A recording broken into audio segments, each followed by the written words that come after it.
This is an official presentation of Sport Fishing Championship.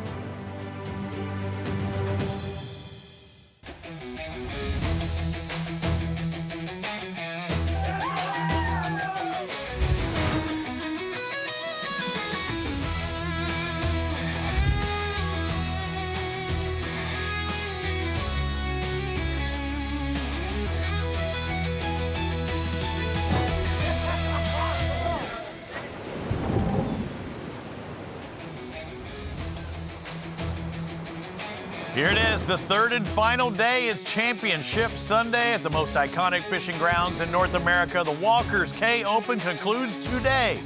Which team will capture the flag, bring home the tournament win? The hunt for the Zane Grey Championship playoff continues for the SFC Atlantic Division. Welcome, everybody, to Sport Fishing Championship. We have a couple of hours of showing big fish, and we are looking forward to it. Word in my ear is that we've got a fish on right now as well. So I know we're going to be showing you something. 3,500 points for Lights Out when they took the first victory of the season for the Atlantic Division. That's how they finished at Key West, Florida a couple of weeks ago. That's how they sit in the season standings. But there's not just one event.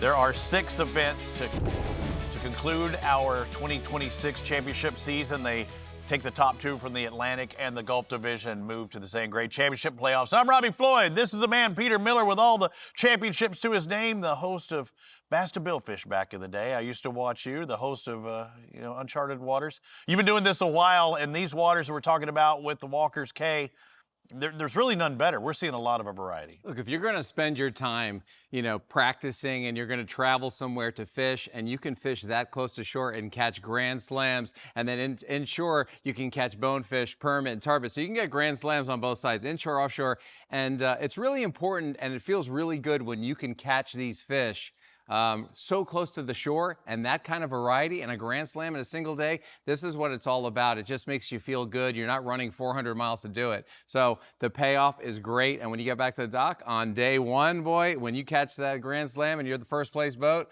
you got to be feeling good as the stakes are presented with the Moet. You got to be happy as well when you look at the South Carolina Outcast. You want to end the day on a high note. That's what they did on day 2. Currently sitting in 3rd place.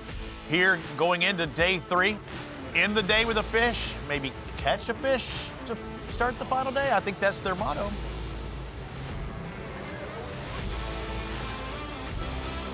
That brings me to the New Jersey Seabirds. They caught the last fish of the hour. In that final hour, a white marlin, though. It's their second white marlin of the tournament. That slam you had mentioned, but Mike O'Connor with this one. This is a great catch, and it shows you the variety of these waters. Yeah, we didn't even discuss that, Robbie. They have 2 grand slams now. But they only get points for 1. Right, but they've got 2. And here comes the white launching as they do right there in a little tag, a little Billfish Foundation. Very nice, very nice. There's their blue marlin. They started off around the corner when she comes. They started off the tournament with a couple of sailfish catches, but yeah, they've already worked their way through the entirety of our billfish. Ben Simmons popping the collar. But Captain Mike King has really been putting them on the fish. This is a dominant week so far, and there's still 2 hours left in their fishing. It's a rinse and repeat deal for them. 100% on their bites day 1, 100% day 2, and then they start their day 3 in a nice manner, also hooked up. Again, we saw a couple of white marlin worth 100 points from the Seabirds, but it's 2 fish variety for the South Florida Sails. Sailfish, that's what they have 3 of. But blue marlin, they have 6, and that's why they almost had 3,000 points. Looking at those points, they have doubled up the second competitor. And that brings you to the question of, why?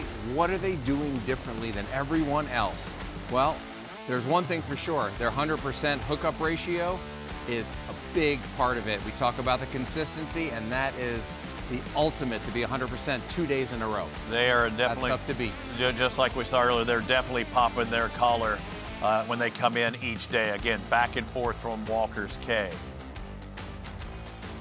Let's bring in our boy, Rudy Tamarchio. What does he have for us in store today? Rudy, we're seeing a dominant. It's going to be really, really hard in 2 hours to catch the numbers it's going to need to take over the South Florida Sails, but they're trying to run that flag up the pole. That's right. Run it up and also bring it down. And that's exactly what they're fishing for. We bring it for you here before it ends up back on the gantry again. But this is the Walker's Key flag. This is the this is the brainchild of the commissioner from a couple of years ago when they first came to Walker's. Really cool tradition on Thursdays where they have the captains meeting, everybody competing, the entire 20-boat field, all their captains, crew, mates, supporters. I think I even got my signature on here somewhere.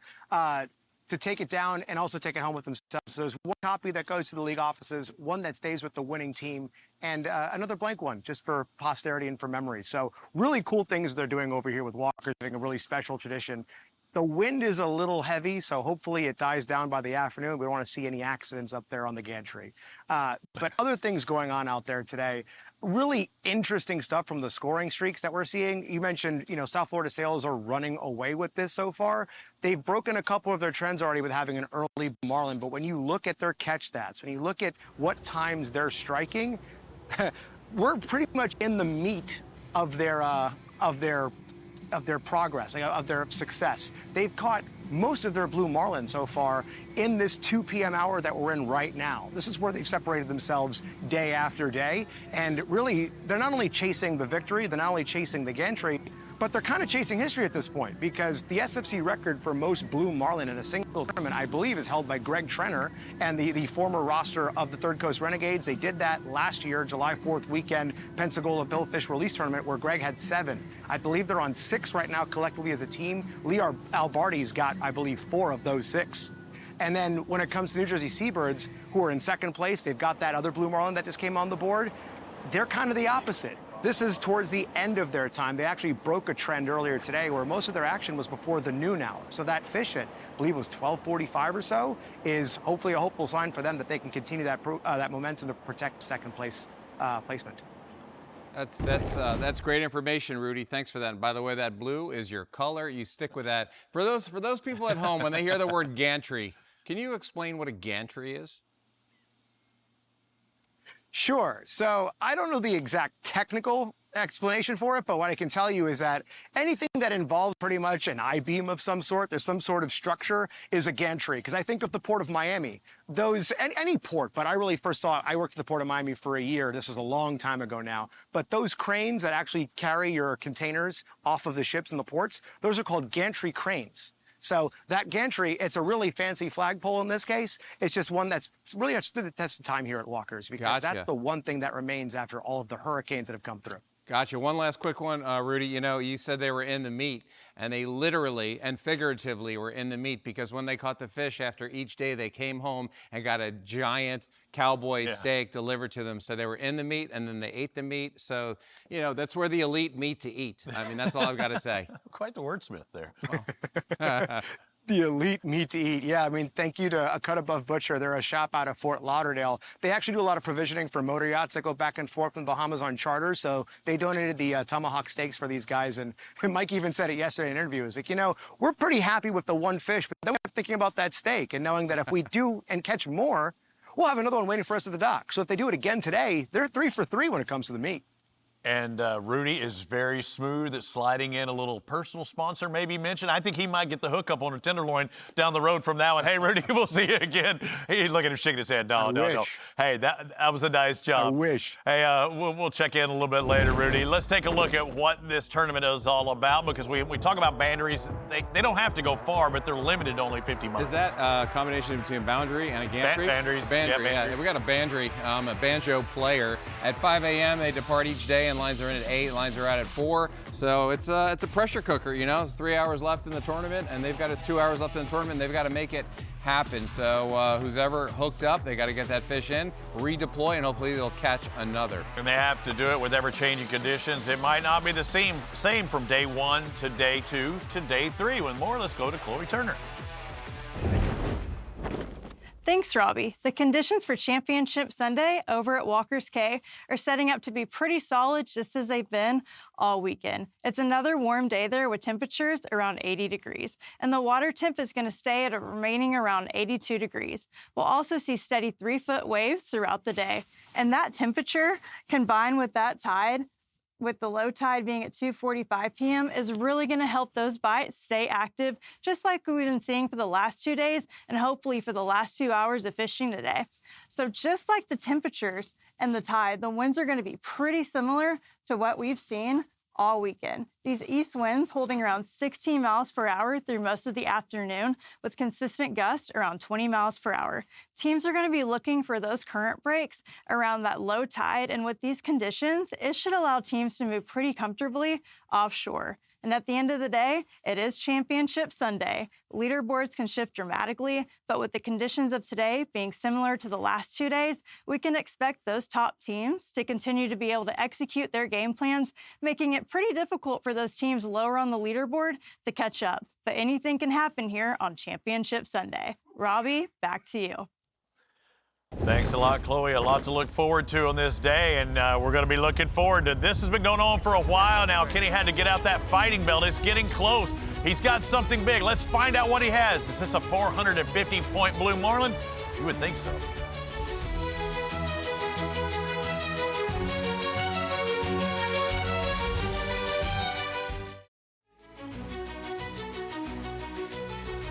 The Walker's Cay Open is sponsored by Citizen, official timing partner of SFC.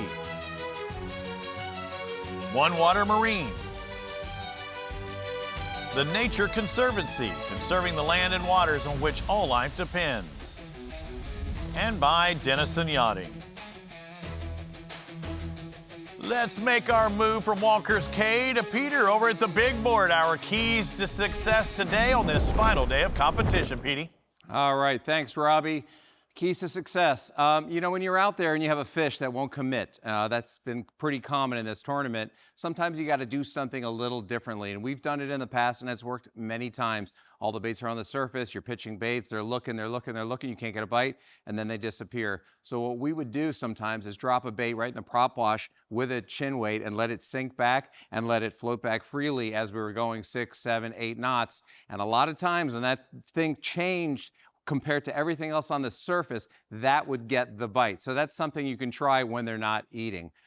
Try a lighter wire hook. If you're having trouble getting the hook stuck in the fish and getting that corner hook up with a circle hook, maybe you want to go to a lighter wire. So depending on your drag pressure, depending on the rod, depending on everything you're doing, the speed you're trolling, you know, you might want to try a different type of hook. I had a time when we were in the Dominican Republic, we used a light wire hook and we kept opening the hook and the fish were coming off. We went to a little heavier wire, wound up hooking every one and catching every one, and our ratio went straight through the roof. Lastly, you want to back off the drag. When you have multiple fish on and you're still in motion trying to get another bite because there's another fish in the spread, you want to back off the drag just a little bit as they start jumping away. There's no reason to pull a hook on a fish when you're trying to get another bite. So these are some things that may help, and I hope that you could take that with you on your next trip. Again, you don't know if it will work, but you got to try something different as we look at the live standings as it stands right now. You got to make adjustments no matter what throughout. Even if you're catching them, you kind of maybe want to stick with what you're doing. South Florida Sales, I wouldn't change a thing. Seabird's looking pretty good for second, but if you're those other teams, you see how quick it can move, and you see down at the bottom, East Coast Remix with 0 points. We've been seeing a long fight with Kenny Hernandez. It's been about 20 to 30 minutes now, Peter, and he's been fighting hard. We think this is a blue, and if he does have a 450, then he's really, really in this at a chance at third place, and that would be a massive jump on the final day. That'd be amazing. They've been needing this fish, you know, really, really badly, and you see Sarah with that underwater cam making sure that they get the identification just in case, you know, they get the leader and they don't see the fish jump. But I believe they've already seen it. You know, JC sent me a message. He said it was came up to the dredge, faded back to the teaser, and then ultimately wound up eating the long ballyhoo. It was a ballyhoo with a chugger head. You know, we talked about that yesterday. Sometimes you need to produce a bigger profile, a little more smoke in the water, smoke trail, bubble trail, and that's what a chugger head will do. It won't only protect your bait, it'll make it last longer, but it'll also cause more commotion, and that's more in tune with marlin bite. So the front end of that ballyhoo has what, more of a cupped face to it. Yeah, and you could trim them up. You know, you don't really need much. You don't need a full skirt over top of it. Just a little bit. Just a little bit protected, maybe an inch or two. Kenny didn't start with that belt. He fought this fish for 20 minutes with just the rod cushion. No, we actually started with nothing. Yeah, nothing. Then he went to the cush 20, 30 minutes later. Then he went to the fighting belt and harness 20 minutes after that. I think he's been on this fish for probably 40. Yeah, it's close. And the whole time he's fighting the fish, and first and foremost is getting this fish to be a qualified catch. But the longer he's fighting this fish, the less chance he has of catching another one, right? It's almost like when you're running in a boat. When you're running to another spot, you're not fishing. I thought you were going a different route with that. The What do you longer think? you're fighting the fish, the more chance it is for it to come off. Yeah, that Because too. you chafe through it, right? So a lot of times when you're trying to get a bite, you can't get a bite. You're going to downsize your leader. Looks like it's right there. On the leader. And they're getting the verification for That the is a catch. video. Yeah. A couple of cameras in the water there getting those shots. There's Sarah Clear using her GoPro, and I think that was a 360 on the near side. They're taking some wraps on there because they already have the ID. If they didn't have the ID, that'd be fingertip. It's right under the boat. Junior, our You still cameraman. see it under the boat. Just trying to get it out of there, and JC's gingerly trying to maneuver, but that fish really wants to stay back there. Other side. We haven't seen it. 99.9% sure that's a blue, but and they identify it, and they do identify it as a blue. Good job on the board. So they do their timestamp of the release at 2:00. There you go, Robbie. Those are the jumps, the IDs you wanted. That's a nice sized fish. Bigger than some of the other ones we've seen. Putting up quite a commotion. And no doubt A little what it thicker. is. You see that ballyhoo off the side of its face? Hooked right in the corner of the mouth. The ballyhoo slid up a little bit. In the face. Nice jumps. Those are beautiful jumps right there. There's no misidentifying that fish right there. No. It's like a jump and a belly glide, you know? It's like you're on a slip and slide. And the momentum, right? Big Mo. You want Mo on your side. They've got the momentum. They're the last team to make a catch. Nobody's caught a fish in the past hour and a half until they did that. So now they're around fish. Right back into it. They don't waste a second. They got that release and they're right back on the rods. Everyone's at full attention. They're feeling the flow, doing the bull dance. And you see Remix move up to 6. Again, they will get points 4-6 if they stay there, but they're looking to move up one more. One more 450 puts them into 3rd place. We're looking for points throughout. It's not just a one-trick pony. You've got to be good the entire year of SFC.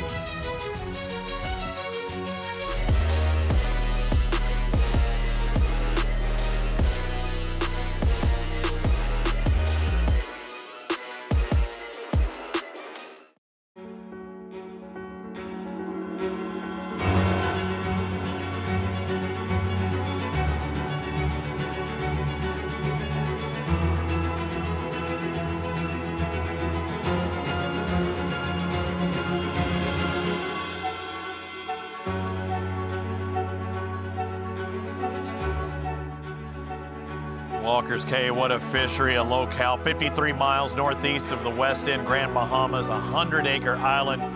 Carl Allen is doing a great job with that facility. And there's treasure in them waters not too far away. There's treasure in them fish as well. A lot of money up for grabs. Whoever takes the title also gets $100,000 on the SFC side of things. Look at the 7 box there, Robbie. See if we see any activity there. Is Outcast doing something there on the lower right? See a little bait arrangement from the breakers there. Looking at the South Carolina Outcast live. Taking line, it's taking line. He's not doing anything. Dredges are all coming in. We talked about how Trey Killerman caught one of the last fish of the day yesterday at 2:30. That was a released sailfish. They have a miss yesterday, didn't they? Yes.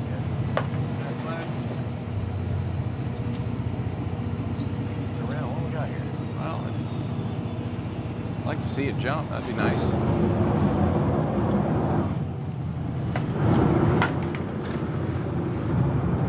And the Outcast currently sitting in 3rd. This is important because, again, with flare and lights out, just one fish behind. I always say one fish. You look at that max point fish, and you don't want somebody to jump you on the final day and the final hours.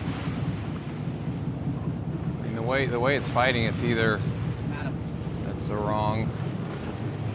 I don't know. You said got off, Forgot him. Well, let's see what he got here. It's the wrong species. Barracuda. Barracuda.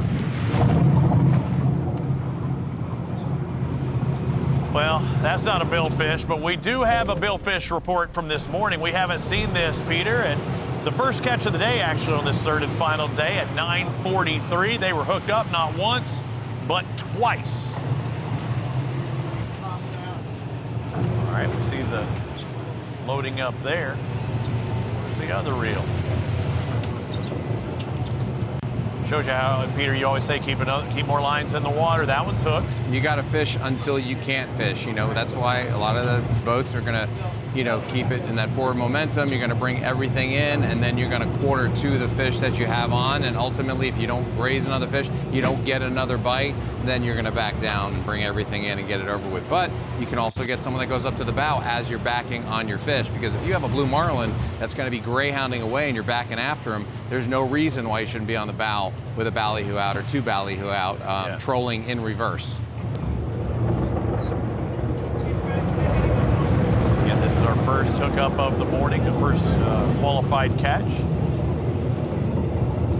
9:43. And got Justin Matson.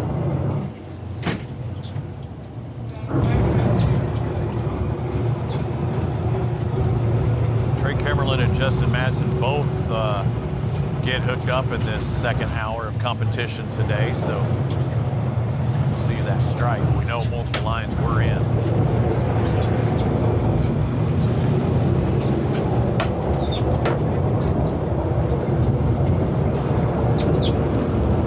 South Carolina Outcast NASCAR, great Austin Dillon, team owner of that team.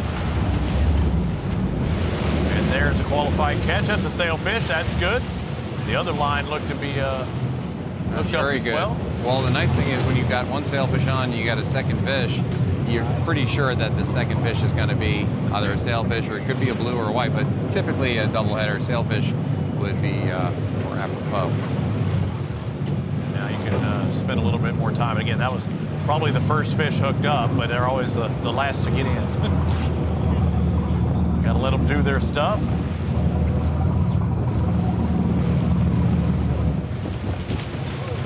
Nice, right there. There it is. No doubter. That's a sailfish. Beautiful jumps.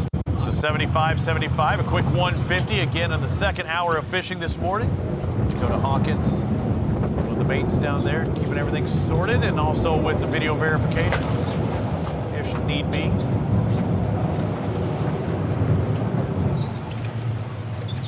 We had that fish to the boat, they just couldn't pop her off.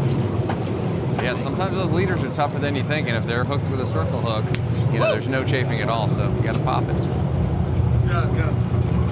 They're weak when you don't want them to be. And now let's take a look at our One Water Yacht Group instant replay. Didn't you see that rod touch there? Well, he can do that because the line had already made it through the swivel. So watch this. So there's the leader. You see the difference in the line. You talk about how there's two ways you could have a qualified catch. So at the point it goes to the rod tip, all right, now they can touch, they can do anything they want, right, Peter? Yes. So it runs through, then he grabs it. Yeah, once the mate sees the legal release that comes through the tip, he feels free to grab the rod and grab that leader. And remember, we have an IGFTO official. Lynette's watching this go down, and even if she questions, they'll have to look back and have some video verification. And I know guys in our control room were saying, yeah, no, it ran through the leader. I just heard from Lynette, she said it did count, it was an official catch. Yeah. But at first look, it looks like he grabbed that rod. No, that wasn't the case. He already knew. You have two ways of doing it. That was a qualified catch. First two of the morning, that was 9:43 and 9:45. Justin Madsen, Trey Kimmerlin. Still have more catches to talk about. We're trying to get some live catches as well. If they catch them live, we'll bring it to you right here on ESPN+. I'm Captain JC of the East Coast Remix, and you're watching Sport Fishing Championship live on ESPN. JC and crew and us will all be in Charleston for the Carrier Cup weekend. Brian Kelly takes the stage to perform at sunset. You can join us Friday, May 29th for the America 250 Summer Kickoff Concert for the flight deck of the USS Yorktown. Don't miss out. Get your tickets now at sportfishingchampionship.com. Looking forward to being out there on that flight deck, watching the concert, talking about some great fishing action.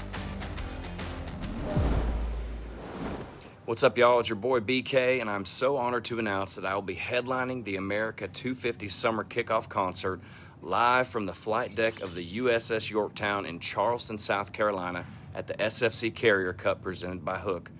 The America 250 Summer Kickoff Concert will be Friday, May 29th with doors at 6, and my boy Catlin Owen will strike the first chord at 7 on what will surely be an incredible night of music aboard an American military icon. Tickets go on sale today. They're available in the link included in this post. Y'all get them ASAP. It's going to be a dang good time. Special thank you to the America 250 Commission, Hook, and Sport Fishing Championship, and all of the brave men and women who have served this country. It's an honor to celebrate America's 250th birthday and to kick off summer celebrations across the nation in Charleston, May 29th. Let's go, baby. I'm looking forward to it, Peter. All of these teams will be there. That's our next stop in less than 2 weeks' time in Charleston, South Carolina. Looks like Seabirds is doing something up in the upper left-hand corner. I think they just put a mahi in the boat.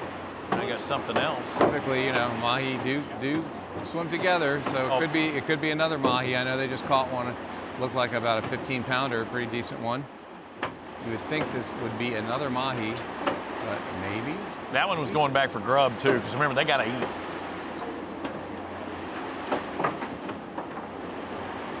Mahi are funny, boy. Those circle hooks, they'll sometimes swim right at the boat and greyhound full speed right at the boat. It's tough to hook them on a circle hook. It was crazy. I think just a moment ago off camera, we saw them bring that mahi to the boat.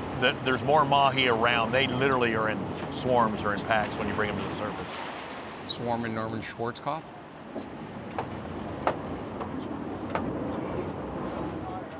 This is interesting, yeah. Robbie. He's giving a little more attention than a mahi. And the fish changed directions really rapidly, and the captain responded correctly. Plane's up on the bridge there. Let's see if the gaff is in hand. The gaff has been put away, folks. The beautiful thing about it also, and we've seen it in years past, even though you just caught a mahi, what do you think some of these billfish are eating? Mahi, That's right? what's going on right now, Robbie. All across the world, all across South Florida and the Keys and the Bahamas, marlin have been filmed pouncing and slashing into the mahi schools, chasing them down, knocking them out, and then eating them. And a lot of guys will try to throw a mahi that they caught, and they'll try to jig it and work it, and they'll have a circle hook bridled up in the top of the head or through the eye sockets, and you throw it out there. You pop the boat in gear sometimes just to get some momentum, because it's hard to jig, you know, a 5-pound mahi, and you'll have a 300-pound marlin come up trying to eat it. You've seen in the past when I've been around barracuda. I'd much rather have a mahi than a barracuda to eat. Yeah. But either way, it's their bait fish. These are the kings of the sea. Now, when it comes to sailfish, a lot of times you'll have a hammerhead up in the spread, who'll be kite fishing, and they'll be cruising all around those kite baits, and you're like, oh, trying to keep it away as best you can so you don't lose your bait. And all of a sudden the bait sinks, and you're like, oh man, he got me, and a sailfish comes jumping up. Boom. And the shark moved on. Something funny about that. It's, ooh, what's about to jump? I know. It looked like it was about to jump. That's scoping up. Oh, he's got the gaff again. Forget it. It's a mahi. Dang it. Well, again, it's more feasting. It must be a decent mahi.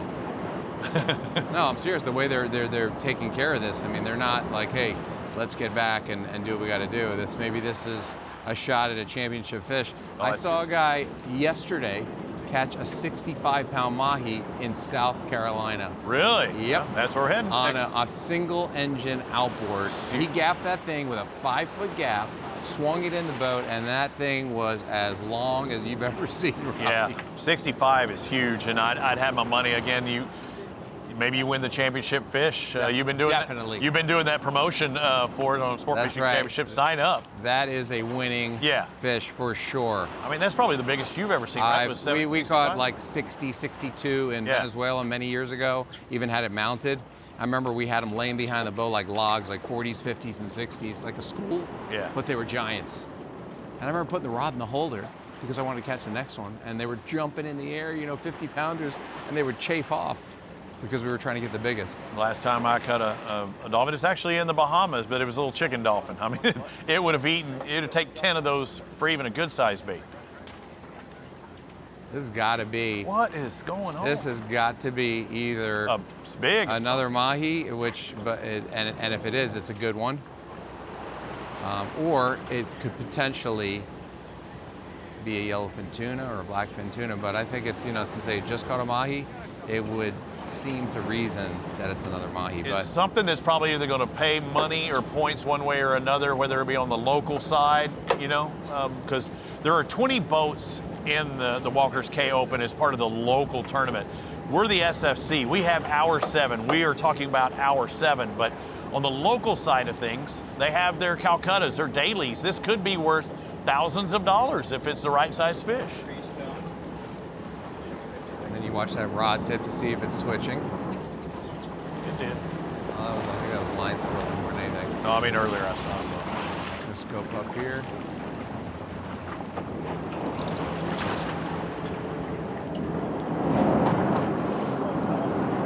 He's been putting the wood to it. It's pretty good fish. The New Jersey Seabirds, the defending champions of the Walker's Cay Open last year. They've got about an hour, a little less than an hour and a half of the Citizens lines out clock is ticking down, so they don't want to spend too much time on. Oh, yeah, it is nice one. That's a bull. That's a nice mahi right there. That's why they're working like this. That's like I can't tell right now, but that's definitely. It's got one in It's big gotta be head. well over 20, maybe 30s. I don't know. That's a big fish, and they're definitely excited about this one. This could be the moneymaker. And Blaine Birch, the Jersey boys, man, they love those tunas. Yeah. They love those big meat fish, so this is right up their alley. And you see how gingerly they're working on this fish. You really hold your breath. A big mahi is a very prized catch. Blue marlin's great too, but giant mahi, for some reason, it gets everyone lit up. It gets the people going. Yeah, and then they are lit up. They are the prettiest fish, in my opinion, in the ocean. The colors that they are, and they turn when they're on board. But I mean, when you pull them out of the water, they are beautiful. And don't miss that first gap shot. You want to lead them. You never want their heads out of the water. You want to go with them like with the leader stretched out. You want to pull gingerly on the leader closer to the boat and reach long and shoot for the head. You think you're going to be hitting the head, you're going to wind up in the back. So shoot for the nose. And then you wind up getting them right in the head. Is that Steven that looks to have the gaff, possibly? Be the official gaff guy. We got Finch on the camera. Got double Steves on board. Actually, you got Stephen Melchiori too. a lot of thieves on that boat. It's amazing. The thing is, when you gaff these fish, Rob, you have to be precise, and you really don't want to miss. You want to get them on the first shot, and you definitely want to get them in the head. But when it's a trophy kind of mahi size, it's okay if you get them in the back. But ultimately, you want to lead them by the head. You don't want to hook them in the tail. You don't want to gaff them in the tail. Again, this fish might win you money. SFC's championship fish division. Mahi, one of those. Yellowfin tuna. Wahoo. Thank you. You definitely have that correct species. This will not give them any points as far as our billfish competition. Sails, whites, and blues. We'll get to one of their catches here after a bit. New Jersey Seabirds actually not only have a Grand Slam on day one, they got their double slam, you noted here. They on got two slams. Very, very hard to do. Not a lot of boats and teams in the world fishing their entire lives have gotten a slam, and then to have two like this in the course of 2.25 days is very impressive. It just shows you how good the fishery is over Walker's. We had Carl Allen here talking about it. GG was here, and they just said, Peter, if you come at the right time of year, it is on fire, and you can count on Grand Slams inshore and offshore. So he's been fighting this fish for a while, and I mentioned how that they're in groups or flocks or stuff like that. Are there other bigs around it too, you think? Well, what I want to mention, Robbie, sorry to interrupt, but you see how he's doing a little bit of thumb pressure on the foregrip? That is a guy that knows the pressure. He knows exactly how much force he can exert. When the fish sounds, you gotta let go of everything and just go right back to your reel. But you see there, he's holding the fish in position with his thumb down on the foregrip. And it does cut the foregrip up a little bit on the foam there after you've done it a few times. Yeah, don't say it again. I think they know we're talking about him, Robbie, on ESPN. And I think also at that point, it looked like he was making ground. He was trying to feel that difference, and the fish says, "Nope, I'm not ready yet." Hey, Blaine, I have a feeling. I have a feeling you're listening. How many pounds do you think this big bull is? Somebody throw up some numbers, some fingers. Is it? Are they getting to tell us? 35? Is it 30? We've got really good audio too. I have a feeling Blair's listening now. Oh, double thumb pressure. That's drag plus. And this is a fish you don't want to rush. When you've gotten this far along in a fish like this, you do not want to rush it. You've done your work, you're very close, take your time, chill. A lot of people have a tendency to start freaking out. Let's push up the drag, let's do this, let's do that. Full thumb pressure is fine. When the fish is not moving and sounding, that is great, that's fine. You get a little extra pressure, that's all good. Is it just good to have the forehand, as you're saying up there, with that left hand? Foregrip? Yeah. But I'm saying his front hand is a fulcrum point. Is it better to do that instead of using, say, the right hand on the reel itself? Oh, yeah. Well, you couldn't really use the right hand on the reel because you have to crank. So he's got his left hand there. That's the only way he can do it right there. He could pinch it between his forefinger and his thumb to do the same thing, and he's done that before as well. But sometimes that little bit of extra pressure without pushing the drag lever up is just what you need to get that fish up. But when those bulls go sideways, it's like fighting a trash can lid to try to bring it up like this, because that's a big bull, sideways, and they are tough to bring up. That fish is Oscar the Grouch if you're talking trash can lids right now. We'll pay it off on the other side of the break. We know it's a mahi-mahi. We know it's a good-sized mahi-mahi. It could be worth quite a bit of money for them as well at Walker's Cay.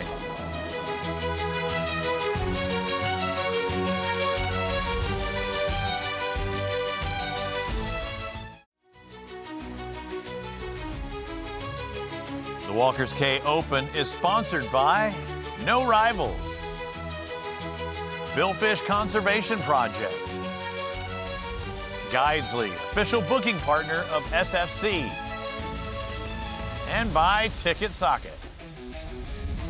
Hey, Robbie, when I look at the crab race at Walker's and I see their numbers on their shells, are those just stickers? Yeah. Because if you really lean one to the far side, it could act as a wind, like a windsock or a sail, and it Pull could you that really pull it direction? right, on a windy night. That would be cheating if you blew your crab, a certain direction. Well. I would. My crab would have some special sauce on it. I would have the peppiest crab in town. I'm afraid you're not allowed to touch the crabs or even look at the crabs before the race, Robbie. That's the rule. Well, so, you got to be careful, with juicing, all the rules. So we're back to the seabirds now with the big mahi they have on, which, in the meat fish division, it pays, and this is a point precious fish. It's a big fish. It's having trouble getting out of the water right now. Oh, yeah. That's looking like it's big. It's well into the 30s. I want to see more around it. You want to get that sucker in the head if you can. All right. There we go. And you don't want the head out of the water when you gap it. They know that. But sometimes it doesn't work out like that. And I thought that was Steven with the gaff. This is the perfect scenario is they start bumping forward. The fish is going forward with them. The fish is stretched out a little bit. Can you move that? You lay the rod tip down a little lower, and then you leader the fish gingerly and get a long reach for the forehead. A lot of times, fish, you say, get the head out of the water, but not this time. There, now the head's out of the water. Yeah, baby. Look at that. That's going.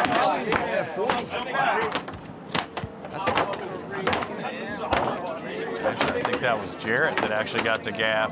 Kickstand was off to the side. Yeah, let's go. Nice. Let's go catch a blue marlin. Go catch a blue marlin.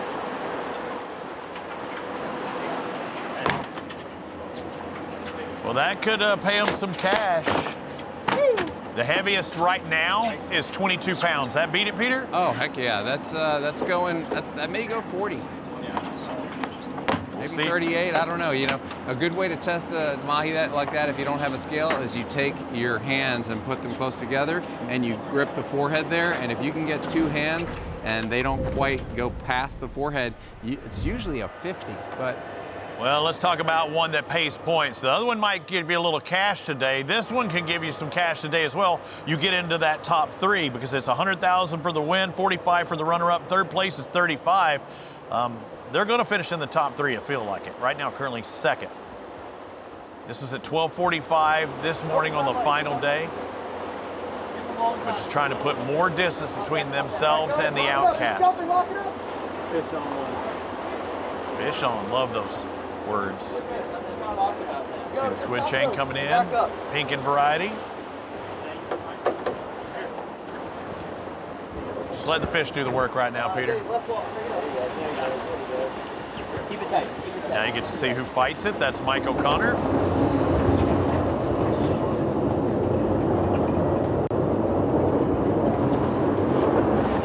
Hails out of Jupiter, Florida, 34-year-old. Hey, Dave, grab those books.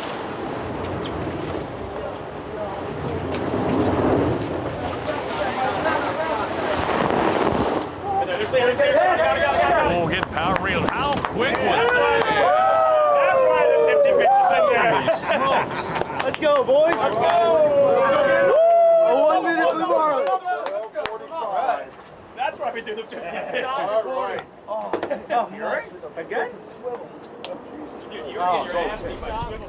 When I look at Mike O'Connor and his bio, he said his favorite thing was getting a grand slam at Walker's Cay without the use of sonar and securing a victory at Jimmy Johnson tournament back in 2022. That boat and that fish gave them 2 grand slams in this tournament alone. So, yeah, they're known for their slams on the New Jersey Seabirds. That is awesome. And now, popped off right there. No, we're popped on. No, it's gone. Reeling. That's typically And dealing. Yeah, Cuda. both. Toothy critter. Yep. You know what they say? Nobody got time for that. Little Curie. All right, it's getting really fishy here at SFC. Hopefully see more billfish, but that fish could pay money. It's a championship fish, and that is a big mahi in these parts.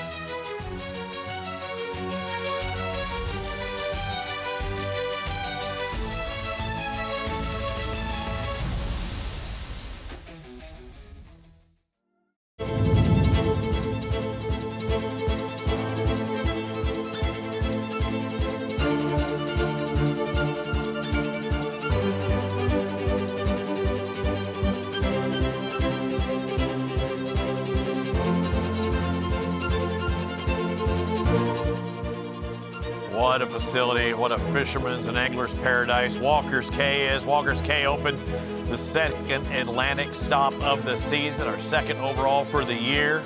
Working our way toward the Zangray Championship playoffs in Cabo San Lucas in October. Points per position. You look at the standings at the bottom of the screen, all 7 Atlantic boats out on the water. Some technical stuff going on with the Lights Out Boston, but this is a runaway by the Sails. They virtually doubled up second place Seabirds, but Outcast, Flare, Lights Out, Remix, all of these breakers. It happens fast here, Peter. We've seen multiple fish caught. We've seen multiple blues being caught fairly quick. You got to stick with it till the end with about an hour and 10 minutes left for Citizen Lines Out. And we've seen it happen time and time again, Robbie. One bite makes all the difference. You know, Remix catches a second one and they jump, they jump right into third place. One sail jumps them up into 5th, right? 450, 550. Yeah, jumps them into 4th. So one simple sail, now we say that simple, it's not easy. And I want to point that out. These guys are not just, they're not just throwing lures in the water or bait in the water saying, I hope I catch a fish. There's so much science that goes on that you cannot see. You know, Robbie, when we take a look at some of the things in the 7 box, for instance, we'll see the amount of whitewash and prop wash, right? And then we look at some of the boats that are doing really well. Is their prop wash a little cleaner, a little easier for the fish to come up and see? Are the hum and the acoustics of the engines drawing these fish in on a particular day? And then you get down to the baits, the profiles of the baits, the types of hooks you're using, the size of the leader, the diameter, is it 60, 80, is it 120, and then you boil it down to the dredges. Do they have weed on them? You got to keep checking everything all the time. You talk about, as we look at the remix and their prop wash, and the way that the bait is presented. Some fish like it fast, some like it slow, but either way, they got to see it. Typically, when you're marlin fishing, you're going to want to crank the speed up a little bit. You're going to pull a little more bigger profile baits. And if that works, great. But sometimes that doesn't work and you want to slow it down. Typically, you're going to do a 6 knots, 6.5, 7 knots for sailfish. But if you want to crank it up and put some big stuff out, you might want to go 8 knots. You can really blow, get the smoke trails behind these lures. Or if they're baits, you want to have the thing's moving quickly so it really attracts the marlin. You want to make them angry so they attack. I saw a lot of prop wash, and I know you and I have been watching this for a while with the breakers that we're on board right now. A little more speed, generally a little more, that prop wash that we see in the back. Fish going to want it a certain way. Dang it, I'm trying to figure out where I was going with it. But typically, fish are going to want to see it. You want to see that fish on a certain wave too. Like, it's not just, okay, I want it here. On the wave, you want to see it in a certain way as well. And the faster you go, the harder it is. And then you also find what's working for you. Be like, well, we've had a bite every time we're tacking, down sea, or if we're going up sea, but the baits are kind of skipping out of the water, so it's tough for the fish to give up. So it's anyone's game. And when you get in the trough, you're trolling in the trough or quartering sea even, the baits are going to all swim differently, and the fish might want to eat in a certain direction. And that may all change. Like, every day is different, the tide's different, the conditions are a little different, temperature breaks. It's a little bit of everything, so you have to literally be firing all cylinders. Every 5 minutes, you got to think about what's happening. Looking at the sails now, and the thought I was getting that was escaping me a moment ago is just crazy. It's hard when you're going fast to slow down, isn't it? When you're wanting to catch fish, you tend to want to speed up. I know I see it in bass fishing all the time, and they said it's hard to slow down. How do you tell yourself? Does your crew notice something like that and go, hey? Literally, are you meaning literally the speed? Yeah, the speed of the boat. It's hard to slow down. down. Cover ground. Well, listen, if you have a clean presentation at 8 knots and you feel like your prop wash is nice and clean and you can get your baits presented properly, that's what it's all about. By you speeding up just to speed up and things don't look right, you got to bring it back down. There's no reason to go faster and then have a crappy display, if you will, and the baits are jumping, they're tumbling, it doesn't look good. And look, the guys that are catching them, they've got it dialed in. They figured out everything they need to do to get these bites, and they're doing it. So they're sticking with their plan. And the boats that aren't catching, they're not raising fish, or maybe they're raising, they're coming off, but for the most part, you got to figure out what is the recipe. And you can be doing lots of turns. There's a lot of zigzagging. If you watch their track marks, you'll see at the end of the day, a lot of zigging, a lot of zagging, and some people just, put it in autopilot, let's go, let's hope for the best. This team been doing so good throughout the tournament. Unbelievable, a new team as far as South Florida Sails name was out there, but this is a new team. And look at their stats and the trends. 11 o'clock, a couple of releases, both blues. At the 12 o'clock, yeah, I got a blue at a sail, but 4 at the 2 o'clock hour. A couple of blues, a couple of sails, and then that blue at the 3 o'clock hour. So throughout the mid portion of the day, all the way till the end, on this new crew, Captain Mike King, who's caught over a 1,200-pound blue marlin in the Atlantic before. The boat owner, I believe, has won the White Marlin Open before. I mean, Ben Simmons has been kicking tail at basketball, whether it be in Australia or the U.S. for many years, and he's obviously got some good peepers. The mates themselves have been perfect. He's really happy with his team. Ben was saying, the other day that he's just so happy the way everyone's working together, and the captain also said the same thing. Everybody's functioning at a very high capacity, and they're getting the bites, and they're at 100%. There's not a lot of conversation, get the baits back out. I mean, have you heard a single word?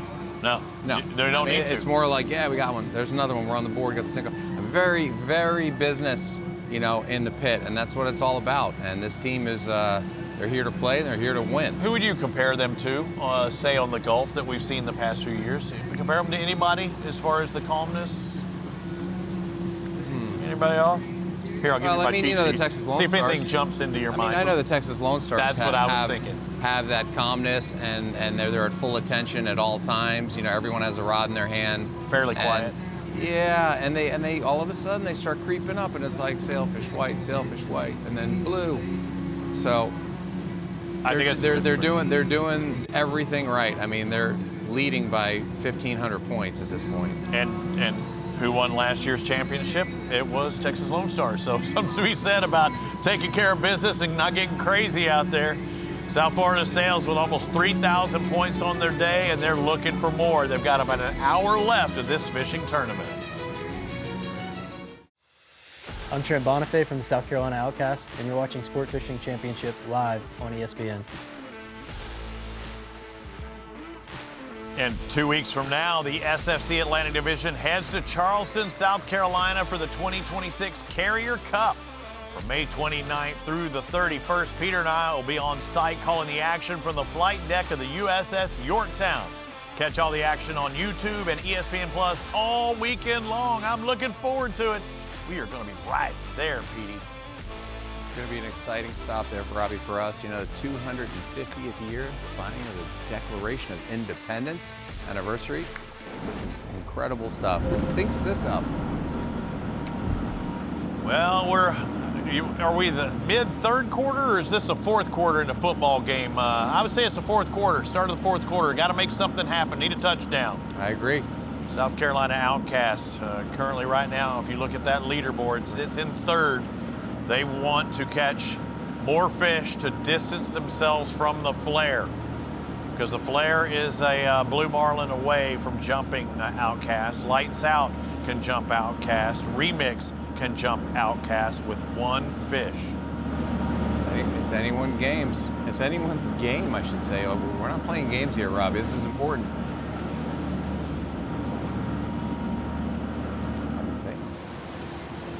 Robbie, look at that. I'm seeing something. I just saw something on the breakers right there in the upper middle. Looks like they've got a fish on. But is it sliding in like a cuda or a shark? There's something long. Did you see that? A mahi. Very long, but it's skinny. It's like a mahi. I went fishing with Tom Colicchio recently, the top chef. The chef, yeah. We caught a bunch of mahi-mahi, and I thought, you know, maybe there's a chance he'd cook for me, but unfortunately I had to go, so I had to have my 3.5-year-old son, Maverick, put them in egg, dip them in breadcrumbs, do the whole thing. throw them in a frying pan. We had mahi fingers. All their fingers, every single finger they had. Every finger was covered in mahi. Fish fingers, mahi fingers. I saw Uncharted Waters this morning, Peter. I want to let you know, out of Stewart, and guess where I caught my first mahi? Outside of Stewart. Okay, look at that. Yeah, we did some mahi. We caught some permit out of Stewart on my Invincible. It was a fun Yeah, trip. nothing like catching a permit on a big boat there, right? Yeah, I mean, holy smoke. Yep. And yeah, that is a nice color. Let's see if it. It's nothing like the one from Jersey, but it's something, you know. It's nothing to sneeze at. And remember, they live on these boats. They're going to be heading to Charleston here soon, but they're living on these boats, so this is good eating for them as well. You're not going to go to the grocery store on Walker's Cay. Yeah, I think and they're using it looks like a lure there. They're lure fishing.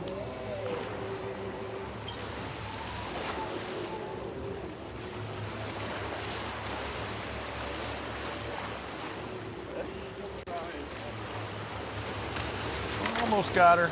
Oh, get her in there. Nice that's still a good size. Yep.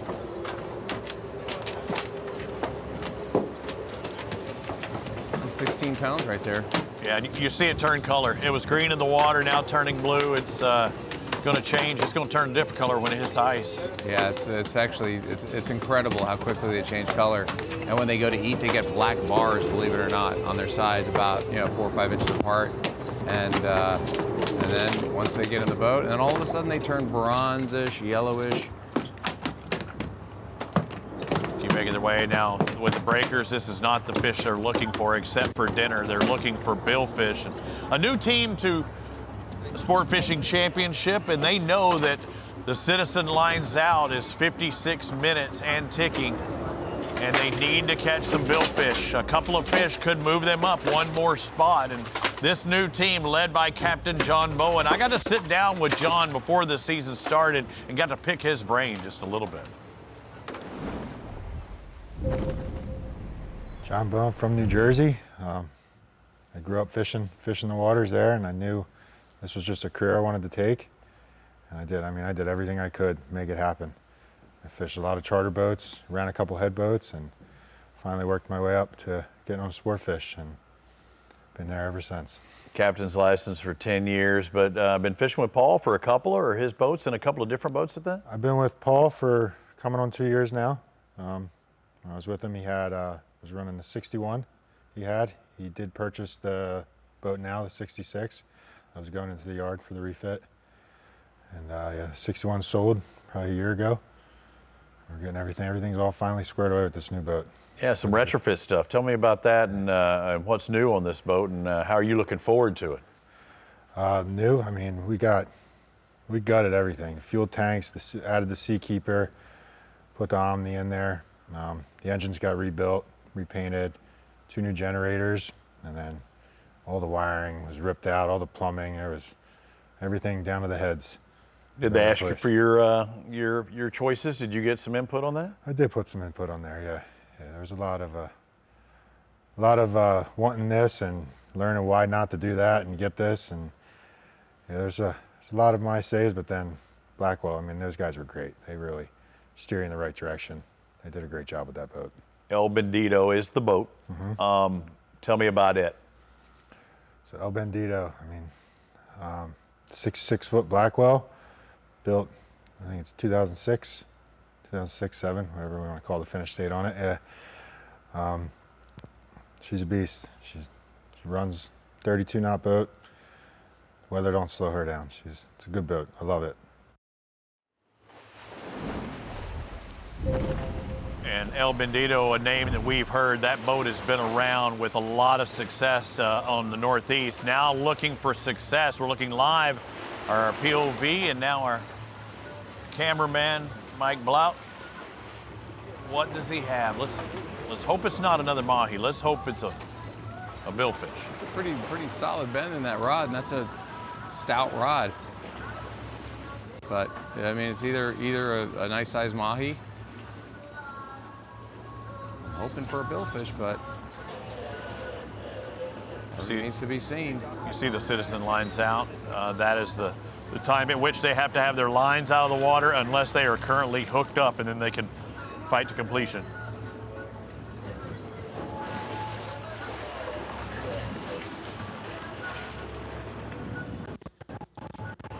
And I'm always curious as to how many fish were raised, how many fish came into the spread, the window shoppers, maybe the bites, the quick bites, the T-bones.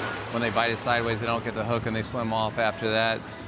Always curious to hear, we got the 7 boats out there.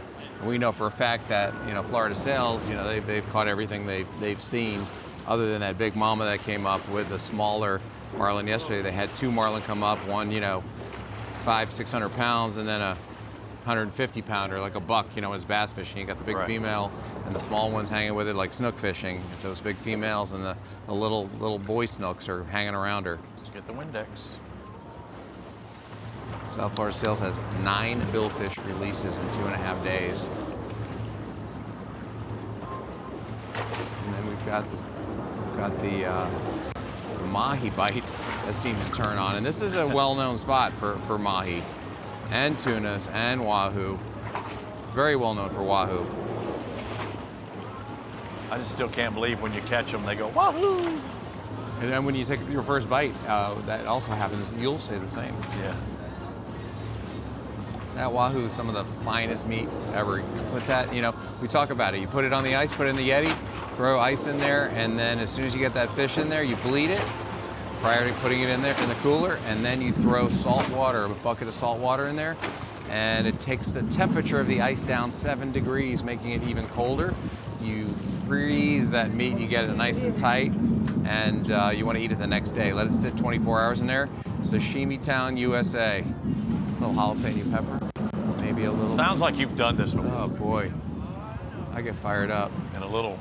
That looks like a mahi or something. It's kind of head shaking there. Do you have a little wasabi with your? Wasabi?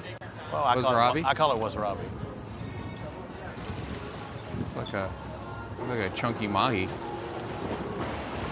And this could be, if they are big, it's a big, say it's a 40 or 50. That is a nice one. You could win some money with this fish. We saw one big one out of the seabirds a moment ago. That is another big one. This is another big one. I think the seabirds might have been bigger, but this one looks. This one's still a formidable opponent. Yeah, and Bulls the leader, on parade. The leader was 22 pounds as well. I texted Rudy Tamarcho.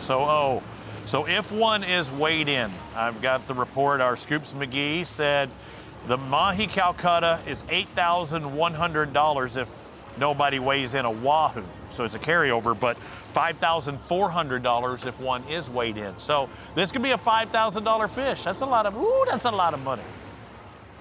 Yeah, we have not seen a wahoo come on board any of the boats, so that's for sure. I mean, unless they snuck them in.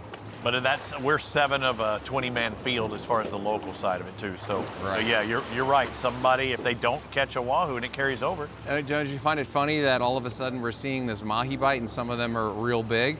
We didn't see it on day 1 or day 2, but day 3 we're seeing that. So different area perhaps, different conditions, and where there's mahi, there's going to be, marlin. Obviously the mahi, they're in the area to feed. They want to eat whatever they can. And a mahi, 30, 40, 50 pounds, they can eat little bonitas, little tunas very easily. And when you actually target this size mahi, you don't want ballyhoo, because if the smaller mahi are around, they'll come up and tear up your ballyhoo. So you need a bigger profile bait. It's like bass fishing. Right. You want to use a bigger profile to exclude the smaller fish, and that's what you do for something like this. You could skip. If you saw this fish, you could skip a 2-pound bonita or 2-pound tuna, whatever you have that's large, and the smaller fish can't get to it, even if it's a mackerel. But when speaking to North Carolina Flair earlier, they were using mullet on the back of their squid chain, and that marlin came up and inhaled the mullet off the back of the squid chain like an insane bite. You don't even have the time to get it away, and it ripped it right off the back of the squid chain, faded away, came back about 30 seconds later on a long naked ballyhoo. Nice surprise. It'd be interesting to know when you have groups or pods of these mahi-mahi, what is their bait fish? What are they going after? Because it is a chain, like you said. The mahi are chasing a bait, the marlin are chasing the mahi. Yeah. They hang out by the weed patches. They hang out by structure. That is a big fish. They hang out by the structure, and they're eating like little bar jacks and like little runners. They're little jack, like the jack, species. But they'll also eat squid. They'll eat whatever they can find. I mean, you might find little bonitas in there, little tunas in there, but they like the weed lines where the fish congregate under there. That's a nice one. You want to lead the fish if you can with the boat, if you can, and that's a good gap shot. He's got him. That's a nice fish. Nice fish. Yeah. And again, look at the color. Yeah, that's got to be about. That's pretty 30, good. That's got to be 30. That one's thicker. 32. That one looks thicker than the other one, unless I'm just seeing it at the angle. The other one looked longer around now again. Yeah, the other one's bigger, but this one is a nice. This is a nice fish. And again, they're taking their time with this, because if they're in that Calcutta, or if they're in that individual payout, that fish could be worth $5,000. That's nothing to sneeze at. All right, we got another mahi on board, still looking for those billfish. We've got about 47 minutes and change left in this third and final day of the Walker's Cay Open.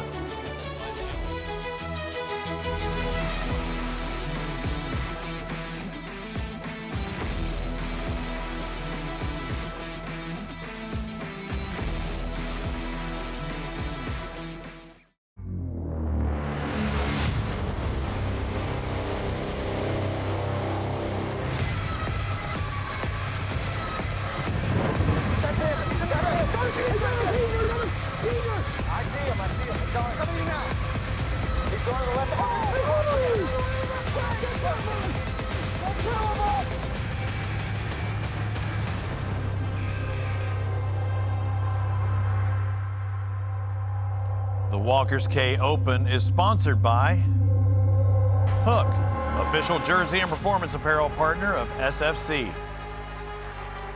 Coast Guard Foundation. Exotic Outdoors. And Cross Chartering. Wouldn't mind having a little cruise over to Walker's Cay. Wouldn't take you long to get there. Robbie, what's that sound? Oh, it's a catch alert, Peter. Whoop. And this is what we had talked about when Remix got that first blue marlin. Oh, guess what? It's the oversized They're fish. rigged for bear, Peter. Oh man, this is exciting. This is massive. If this is a blue and they get it as a qualified catch, it's a blue. They're in third. No, but I'm saying if it's a qualified catch and it's a blue, they move from literally last when we started the show Do to you third. realize what's happening here? Magic. This is a 80 wide, and he's pulling drag on an 80 wide. Does he have a blue 30 pounds of drag, maybe? Well, there's two options. You got blue marlin and blue fin tuna, because even Rudy talked about how the bluefin are leaving the Gulf and working their way up the Gulf Stream. So I know you're in contact with JC Clear. We might actually pick his brain via text before we get to him live. The cameraman, that is a big reel. The cameraman filming out there leads me to believe that he may have seen it. He's waiting for another showing. But that fish is not, I don't think it's very close, so it's gotta be out there a little bit. And you want to talk about rigged for bear? I mean, there's small, there's mid-size, there's large, and there's the jumbos. We have not seen a combo this size yet this year. You gotta turn that chair a little bit. Come on, George. I know you're busy. Give him a little turn. It's getting twisted. You want a face. There you go. Yeah, you want a face. Oh yeah, that's the tough thing with bluefin tuna fishing, boy. There you go. Wish I had a little button, you know. It's really hard for you to do it with a pinched nerve in your neck and some slip disc. Oh yeah, you heard all about that, didn't you? Yeah. That's my boy Petey, but he still fought it off. Look, and yeah, you're reeling this fish. There's a mate helping you control, you know, the direction of the chair. The captain is trying to face towards that fish the entire time. And this crew, there's only 5 of them on board. Less people than anyone. Yeah, and then, you know, it leads you to believe, ooh, this reminds you of the Gulf, doesn't it? Yeah, I know. I mean, they're back into full speed and the fish is taken. And that's 30 pounds of heat right there. Okay, one thing, Peter. Oh, we have not talked about this. And 450 points for a blue, but we heard something yesterday. Carl Allen has a special prize if somebody catches a grander. I know you keep talking about the granders, Robbie. It's a possibility. It is a possibility. I'm starting to wonder about this fish, to be honest.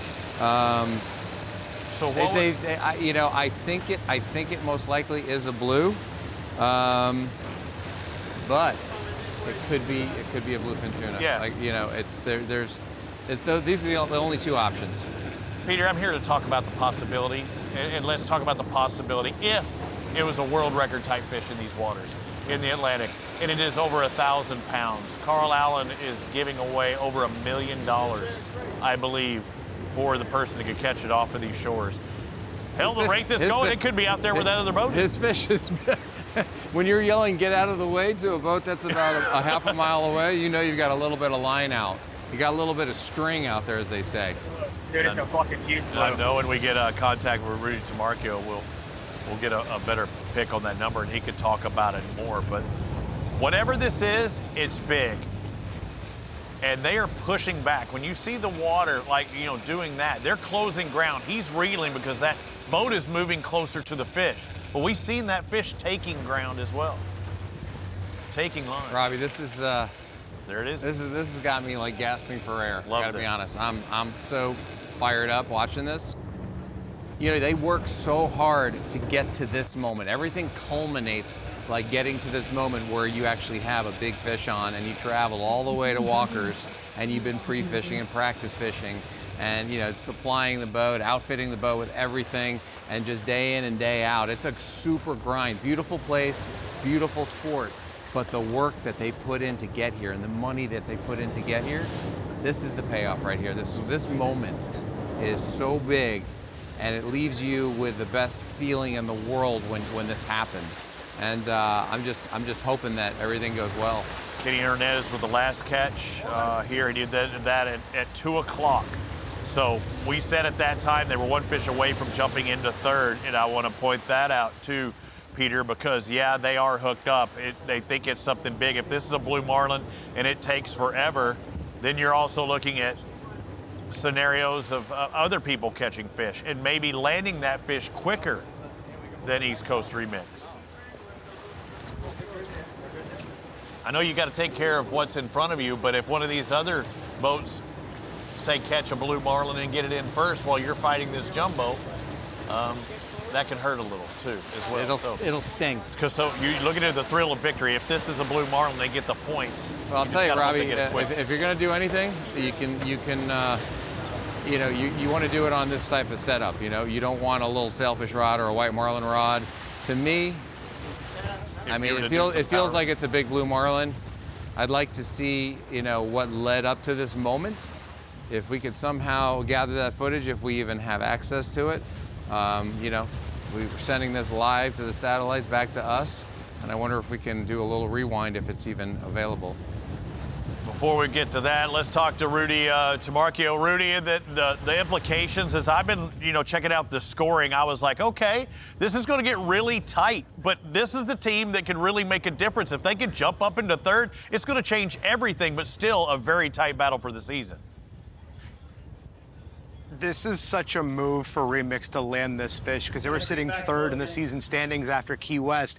They've been down in the dumps these past 2 days. They have the smallest roster of anybody in this tournament with just 5 people on board. For them to land this fish and get third again puts them right in the Zane Grey Championship title hunt, because if you look at this, the way South Florida Sails have run away with it, the way that things are sitting right now, there's actually a tie for first place should the results hold right now between Sails and Lights Out. They're at 5,900 points each, the way that they're placing. If you go through the tiebreak scenarios, they both have a win under their belt. So you have to go to the next tiebreak, which is the most blue marlin release. And as we've known, Mike King and that boat have put on a clinic with blue marlin. So South Florida Sails would be the effective leaders of the division, Lights Out number 2 and Remix in a familiar spot right there in third, nipping at their heels. Yeah, I look at it like motocross. You look at it moto scores and you have a 5-1, a 1, a 5. That adds up to 6 points. You also have 6 points with 2/3. Every position has a point value, but it can't get any tighter than this. If this is a blue marlin, truly. And what was the number you told us yesterday that Carl had if it happened to be this miracle fish and over 1,000 pounds? That would be about $1.6 million in gold. If you caught us in the YouTube hour for social hour, I had some silver on me. This would be gold coming to JC, Sarah, and Kenny, and all those guys on the boat. Quite a payoff for them. But so far, the only granders I've seen around here, Robbie, are the former New York granders. Dusty, Kelly, Cody, and winning the crab races last night. Oh, they won. How much money did they take? They won again? Yeah, they won about $14,000 with a crab that they got themselves. But either way, I'm going to keep it off the crabs for now. We're going to keep it on this fish. That is wild. Awesome. Hey, Rudy, thanks a lot, bud. We got to take a break. We're seeing JC. He's not looking forward. He's looking back, trying to get 450 points, and you talked about those points really tightening up. Thanks a lot, brother. We appreciate it. JC Clear looking back. East Coast Remix. They're in the hunt, currently in 6th, but if this is the right fish and they can get it to the boat, they can move up to 3rd. Yeah, my name's Rick Young. I'm here at Windwater Yacht Group. I'm the sales director, oversee the sales and service from basically from Maine to the Keys. The sport fishing is twofold. Riviera, which has been one of our brands for many, many years, like 15 years. They've maybe gone a little bit more express, but they still have some great sport fishing boats. A lot of bridge boats, a lot of open cockpits, a lot of what they call sport SUVs, and those really have a great fishing cockpit. And then more recently, we've taken on HCB as a center console. The reason with the HCB is it just is a unique boat in itself. Larger center consoles, they're not really making larger center consoles that have a fishability in the backside. So the wife can get in the cab and go, oh, this is where I want to be. And there's place for 10 guys or 10 couples to be on the boat. It really has bigger live wells on the back. It has electric reel plug-ins for kites. It gives you a lot of space in the back cockpit to fish from, along with space in the front if you're doing some bottom fishing.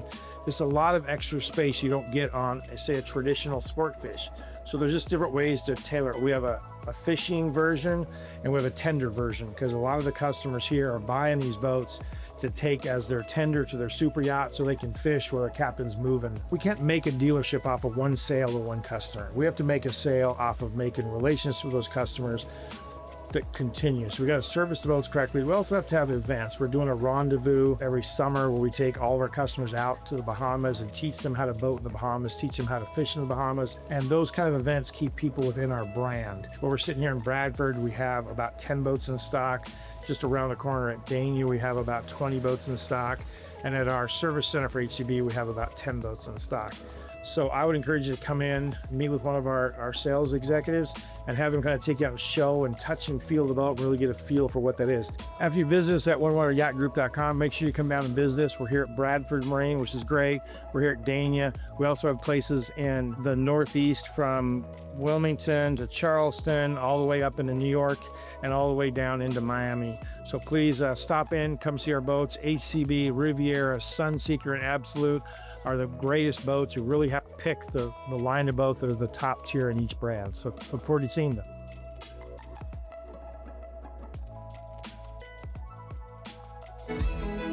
There is a small island at the top of the Bahamas, less than 100 acres.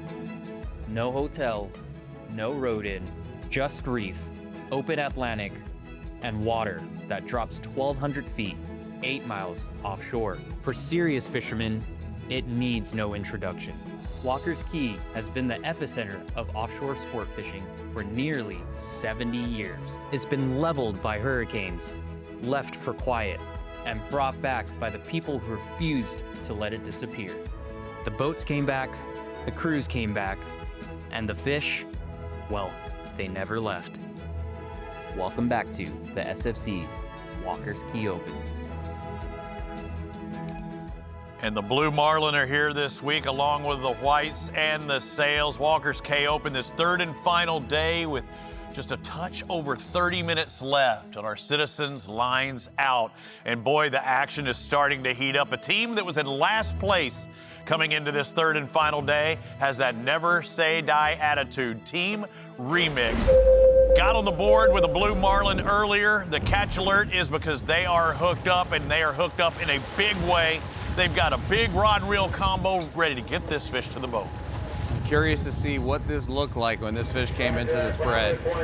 Teasers, dredges, was it a lure? You know, there had to have been a lot of things that happened to transition into him fighting out of the chair.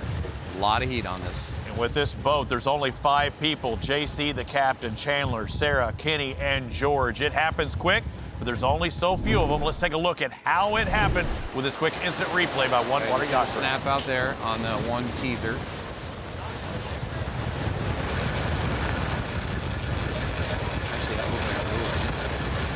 Typically, you'd have somebody else helping you with that. Yeah, it was just Kenny and George there. See, he's kind of a little handcuffed. Got to crank that thing in through the spread. It seems like just trying to get that bite again.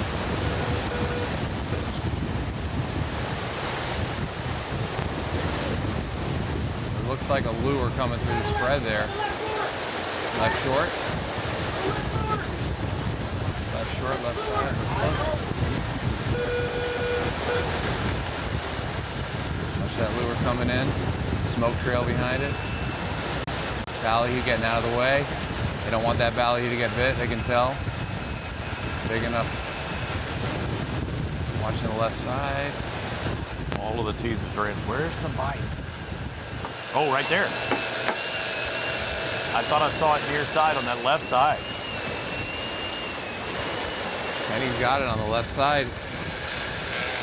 I could be wrong, Peter. I thought, not too far away from that teaser. I thought I saw it, but you're saying that was probably out there a little further? I didn't see it. It came on the left side. I was trained on the lure coming down the middle. George was cranking in, and then Kenny was on the left side. You know, that's where they called it. JC called it on the left side. And they know it's a Blue Marlin. We had pontificated possibly being a tuna, because of the way it's pulling and the amount of heat they're putting on this fish. Yeah, but they saw it. And you also see now Sarah's down there on deck with so few people out there. There weren't many people doing the duties that would be done by somebody else. I mean, you had the angler clearing stuff, presenting stuff. Yeah, and she's got the camera. She's ready with the camera. If the fish gets close, you get the identification. Once you get the identification, that's a good feeling under your belt. That's Chandler down there with her.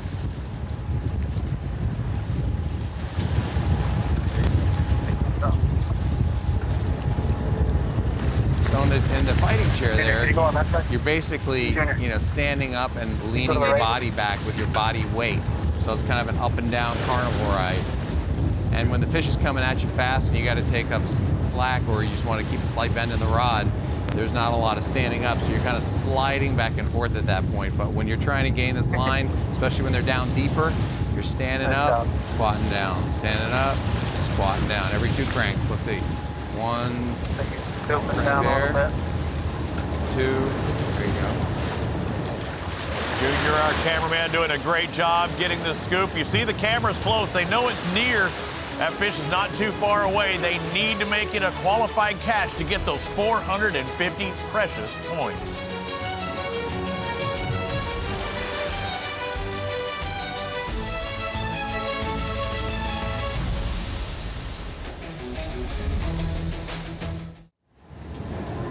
We are back with the remix. Hooked up, we got Kenny in the chair.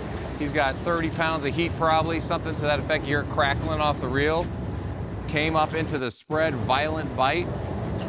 We've heard that it is indeed a blue marlin. People may ask, why in the world are you only using 30-pound line on a couple of 100-pound fish? I meant 30 pounds of drag. But I'm saying even then, the line itself is nowhere near as heavy as the fish would be. Right. Well, that's fishing rod. We know that everything has come down in diameter, in the size, the diameter, and you're using maybe 80-pound right there. You could be using 130 if you wanted to. I mean, it's that's legal. Much smaller line in those smaller rod reel combos. Right. And that line sits better when you're trolling. The lighter line flows better in the water.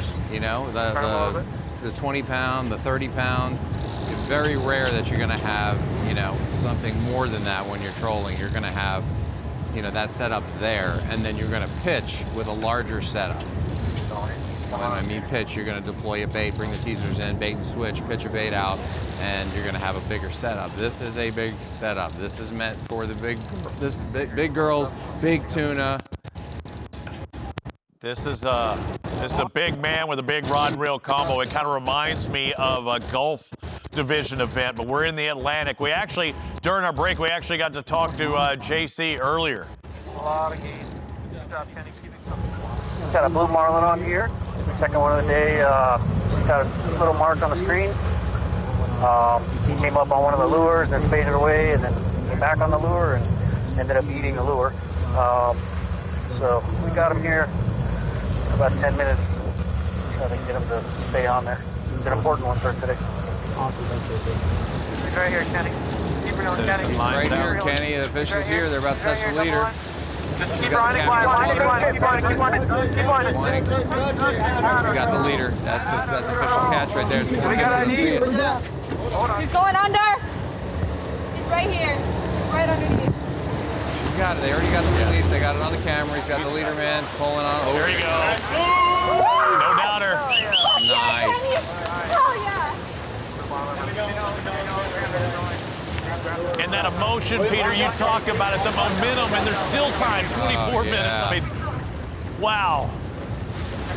Lynette, our IGFTO official, says that's 450 points. They go from 6th place up into 3rd place as we make that adjustment. Look at that big move, and who knows? The rate they're going now, they might be in 2nd for this. Let's go. Good job, Kenny. Good job. That jumps him right up into 3rd place. Good job, James. Good job, Kenny. Good job, Remix. Way to go, guys. I see a smile on Sarah's face. I haven't seen a smile the entire trip. Now we finally get to see it. Must be the pink shorts. Good job, I think Kenny must work out the same place Sarah does. They're both. Everybody's doing something. Their muscles. Tiring, exciting, a lot of adrenaline. Getting it done. Remix, baby. What a difference a day makes, right? I mean, yesterday at the end, there'd be a bunch of angry elves on that boat. They would not be happy to talk to. Today, you're all smiles. Did he find his own water? Did he figure it out? Did he crack the code? Well, yesterday. Well, he's got 2 fish. He's got 2 blue marlin. Wasn't he around South Florida Sales? And he said, I was around them. I didn't get caught. We see 2 boats in the background. might be the Sales, but they've got it done best on this third. Everybody was around South Florida Sales multiple days, everybody, and then they finally couldn't stand it, and they'd leave. And even Lights Out was there. The Jersey Seabirds were there. They were all within eye shot. And then when you realize you're not getting the bite, you got to go to your own waters. You got to figure it out. You got to crack your own code and see what works best for you, because it doesn't work for everybody. You know, Florida Sales is doing one thing, they're doing another thing, and obviously it's working out for the remix. 2 blue marlin, they have the top catch today. There's a daily today, they'd have it. You would think, but right now they've got a chance of moving up even further. 22 minutes and change. Citizens lines out. They are on a roll. The last 2 catches, caught one in the 2 o'clock hour, one in the 3 o'clock hour. Clock's ticking, and they are catching.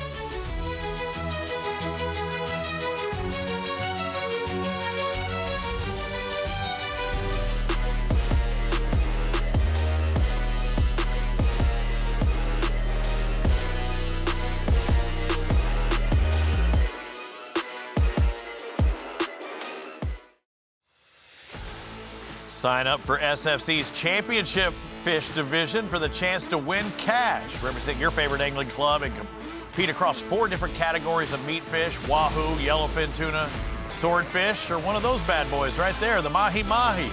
You can fish anytime, as many times as you want between now and September 7th. Go to sportfishingchampionship.com/championshipfish 2026 to sign up now.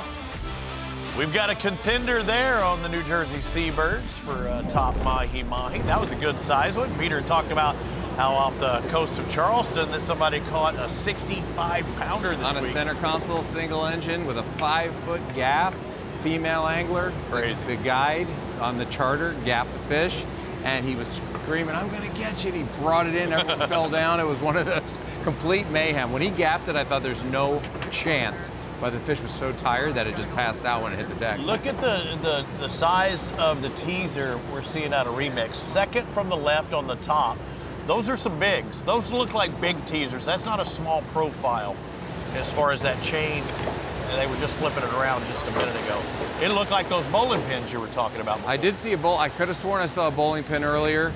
And, you know, they wobble, they pop out of the water, they make a lot of commotion.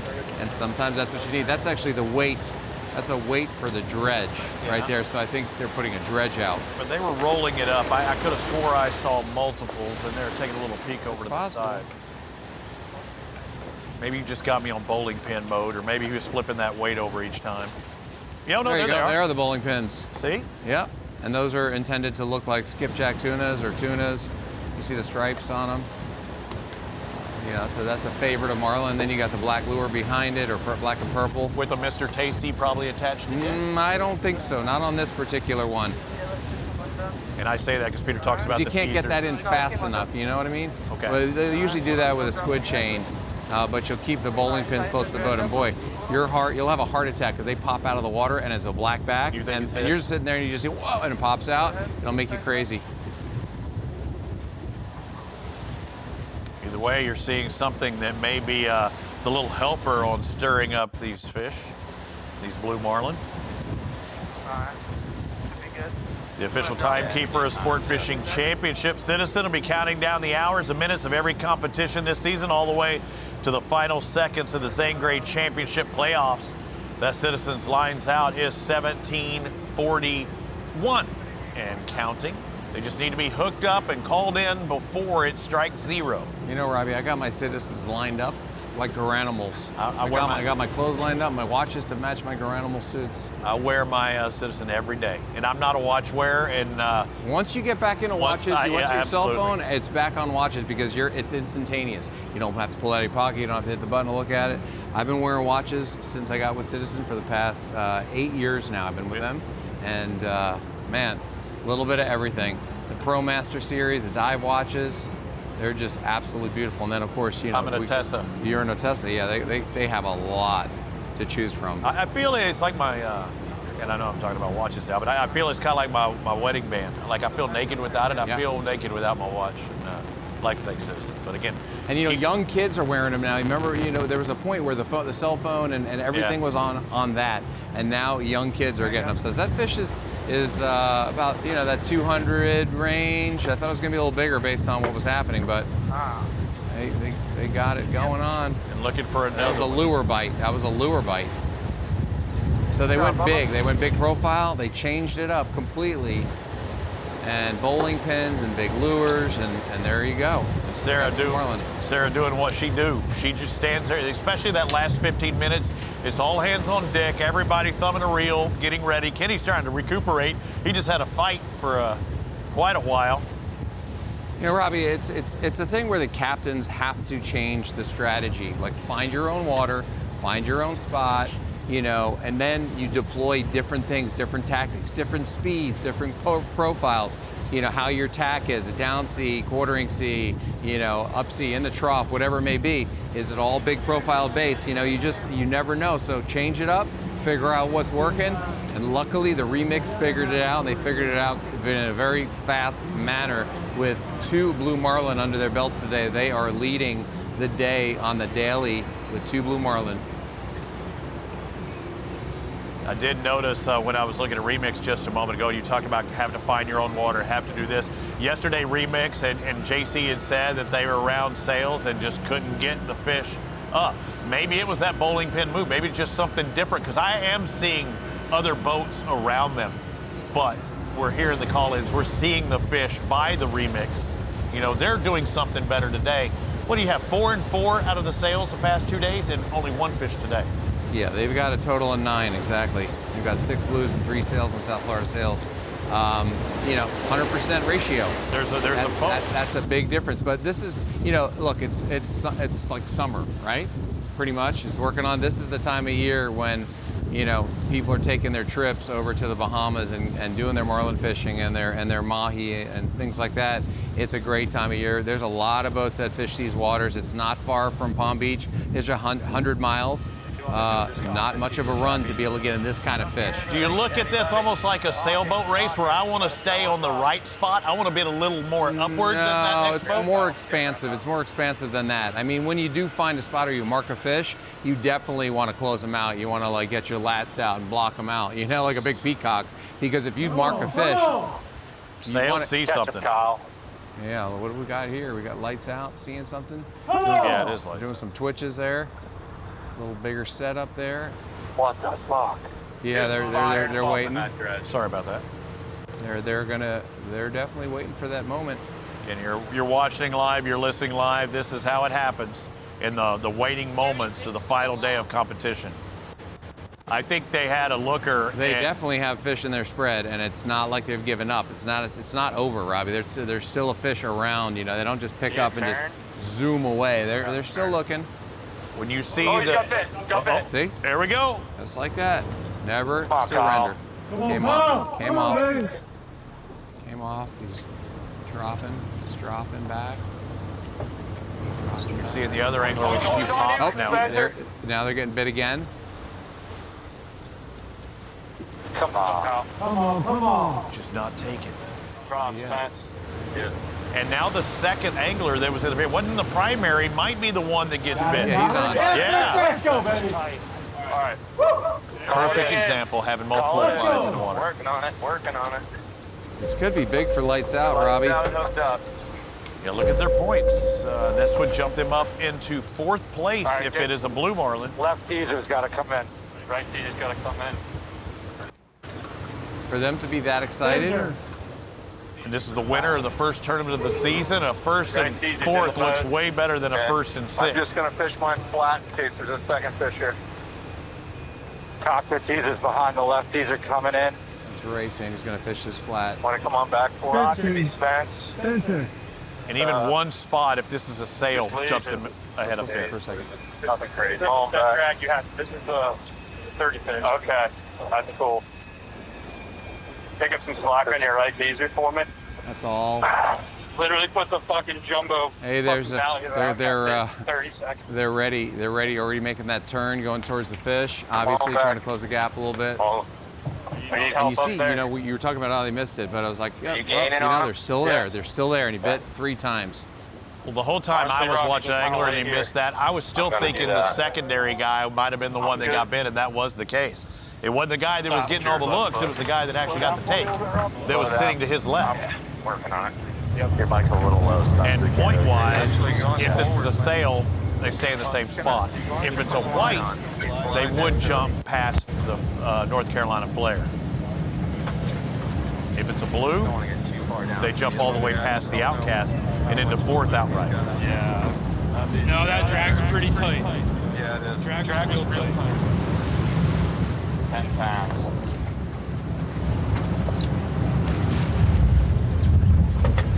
Yeah. Feeling his sail tendencies or no? Trying to figure that out. You know, when you've got a light setup like that, light drag, it could be a blue, staying on the surface, not doing anything crazy. Whereas like Kenny's fish was angry, it ate a lure, J-hook, you know, it was angry. Shaking his head. Shaking his head. I like head shakes.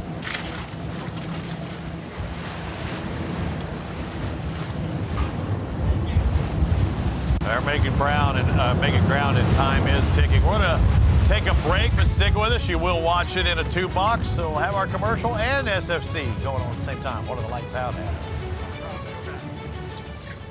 Nice watch. Citizen? Yeah, Eco Drive. It's powered by light. Like any light? Yep. Headlights? Yeah. Sunlight? Yeah. What about city lights? Definitely. Subway? Neon? Strobe light?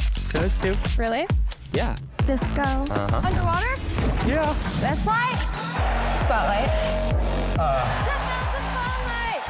Yeah, any light. Cool. Citizen Eco Drive. It is cool. Powered by light for 50 years. Built for heat and sun. Designed by experience.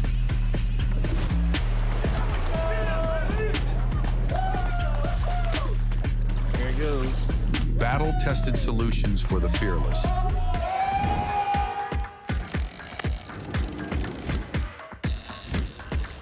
Enetic. Comfort in chaos. You'll never ever find somebody do it like me.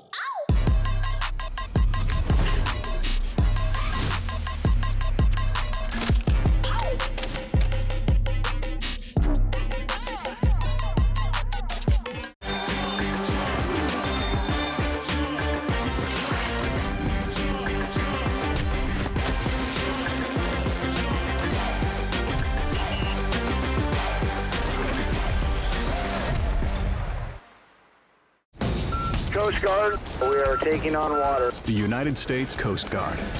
They secure our ports and waterways, protect our environment, keep drugs away from our kids, and save lives. It's dangerous work. And in times of triumph or tragedy, the Coast Guard Foundation answers the call to support Coast Guard members and their families. Learn more at coastguardfoundation.org. Look at this, Robbie. We're back live. Lights out. They are happy. They're jovial. They're fist bumping. They're fired up. Well, they got points, but we had it in the small box. It's a little distance for us. We still don't know exactly what it was. Let's take a look at our instant replay. We got the big picture now about One Water Yacht Group. That's a blue, I think. There's a bill. It's definitely not a sail. That's a blue. I think it's, yeah. So lit up when we got him, too. Now, what distinguishes between the blue and the white being able to see like that? That dorsal shows you a lot. I know yesterday we saw somebody bump the iris. That's a blue. It's a blue. You can, it's a lot of differences, Robbie. You know, the rounded top of the white and the sharp point on the blue. And it's a small blue, so it's kind of right there. Makes it better. That's why they got it in so quick, and they got another chance of scoring more points. So again, waiting for the official word. Just throw it up there. 30 seconds Our later. IGFTO official says that's a baby blue. Lynette says that's 450 points. And look, Lights Out jump into a tie for third, but they lose the tiebreaker. So it's really important now. Remix and Lights Out.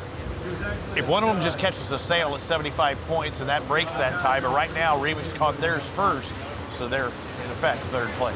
That was the funnest size of blue we've seen. And also, the flare's still in it. A 450 puts them ahead of Remix, Lights Out, and Outcast if they were to catch one in the next 6.5 minutes. Citizens Lights Out is ticking. If they call it in before that time, any of these teams can jump up a bunch of spots. Or several teams. 6 minutes left. They better fish fast.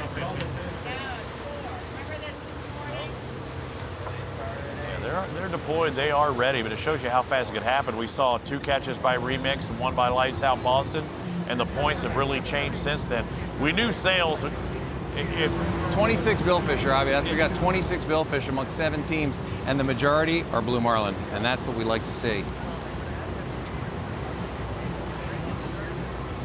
For 7 box, looking for some activity. Yeah, I think we got 13 blues. 50% are blues, I believe. 14.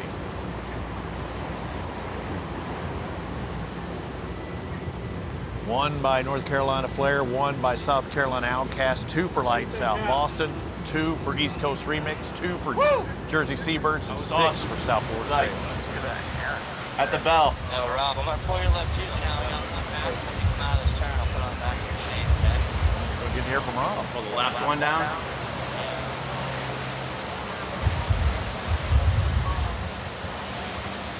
I'm peeping Sales. I need 1 sail to jump me into 3rd. So the team that won last year's Atlantic Division, nobody was better than them at the end of the season. They went back to back to back when they made it up that East Coast. Because it's so hard to give an interview right now, Robbie, for the Lights Out right now for Rob. He's got to really focus. This is the time where you really need to focus even harder. I mean, these last minutes, you can't miss a fish. You can't put your guard down. You gotta be ready for everything. You see how fast it happens. Yeah, they gotta be called all up. Or nothing. It's like a car crash. It's like a fist fight, you know?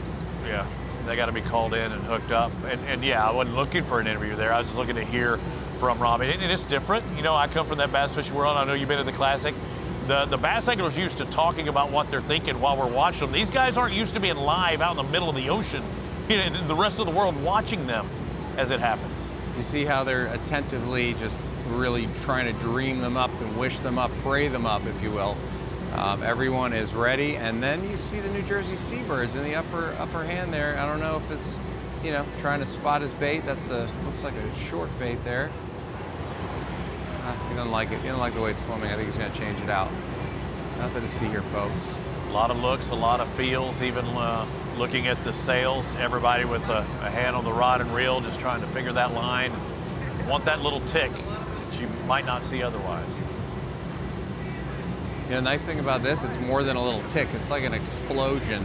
You know, they're going wild. It's like, you know, a violent car crash coming in out of nowhere, and you're watching it. Where's the car going to spin out to? It's hydroplaning, and it comes in and wails on a lure, rips something off a dredge or a teaser, and then comes and eats a naked ballyhoo on one boat. And then the other boat, it goes from lure to lure to lure, and then finally gets hooked up. Luckily, you've got the right tackle to match that fish. But we see the heavy drag, brings the fish down. It makes them sound a little bit more, where you just saw Lights Out, a lighter setup.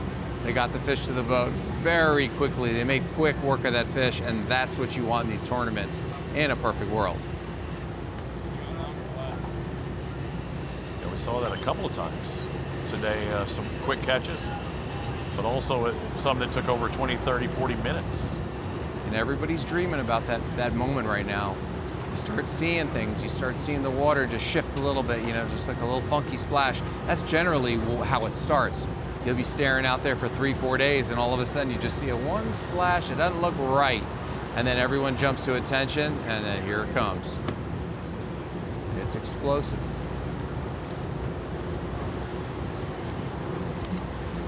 And doing it all year long. Sponsored by Taco Bell. Doing it all year long.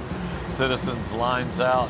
We're counting down the hours, the minutes, every competition on our way to El Corazon Resort in Cabo San Lucas in October. Official timekeeper Sport Fishing Championship, and also the Citizen Trophy presented at each stop.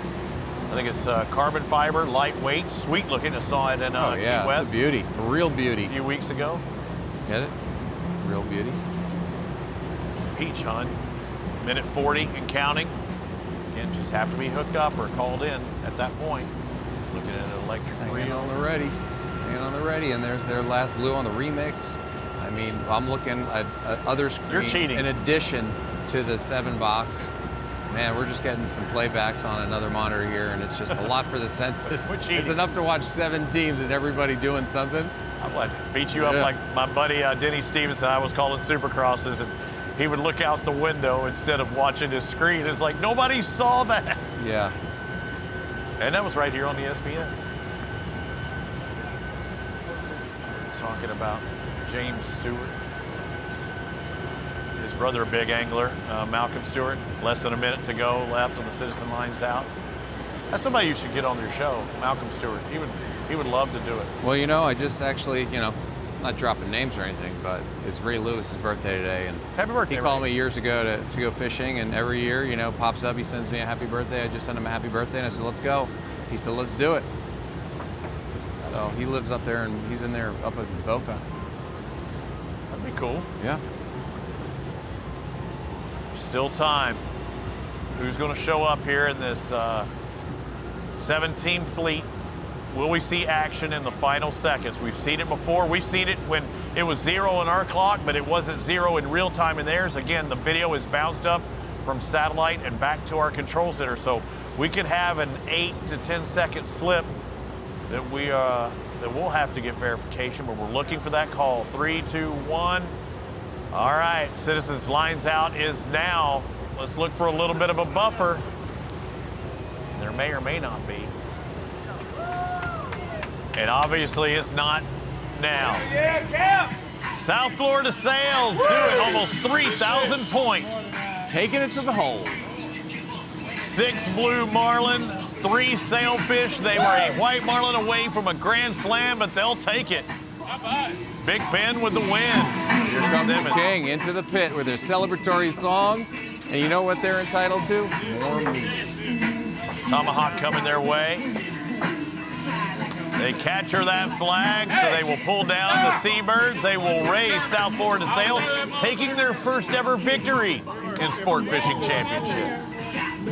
We'll be back to talk with them on the other side of the break. Mike King, his first win, not ever, his first win in the SFC. I have a feeling there's more still to come.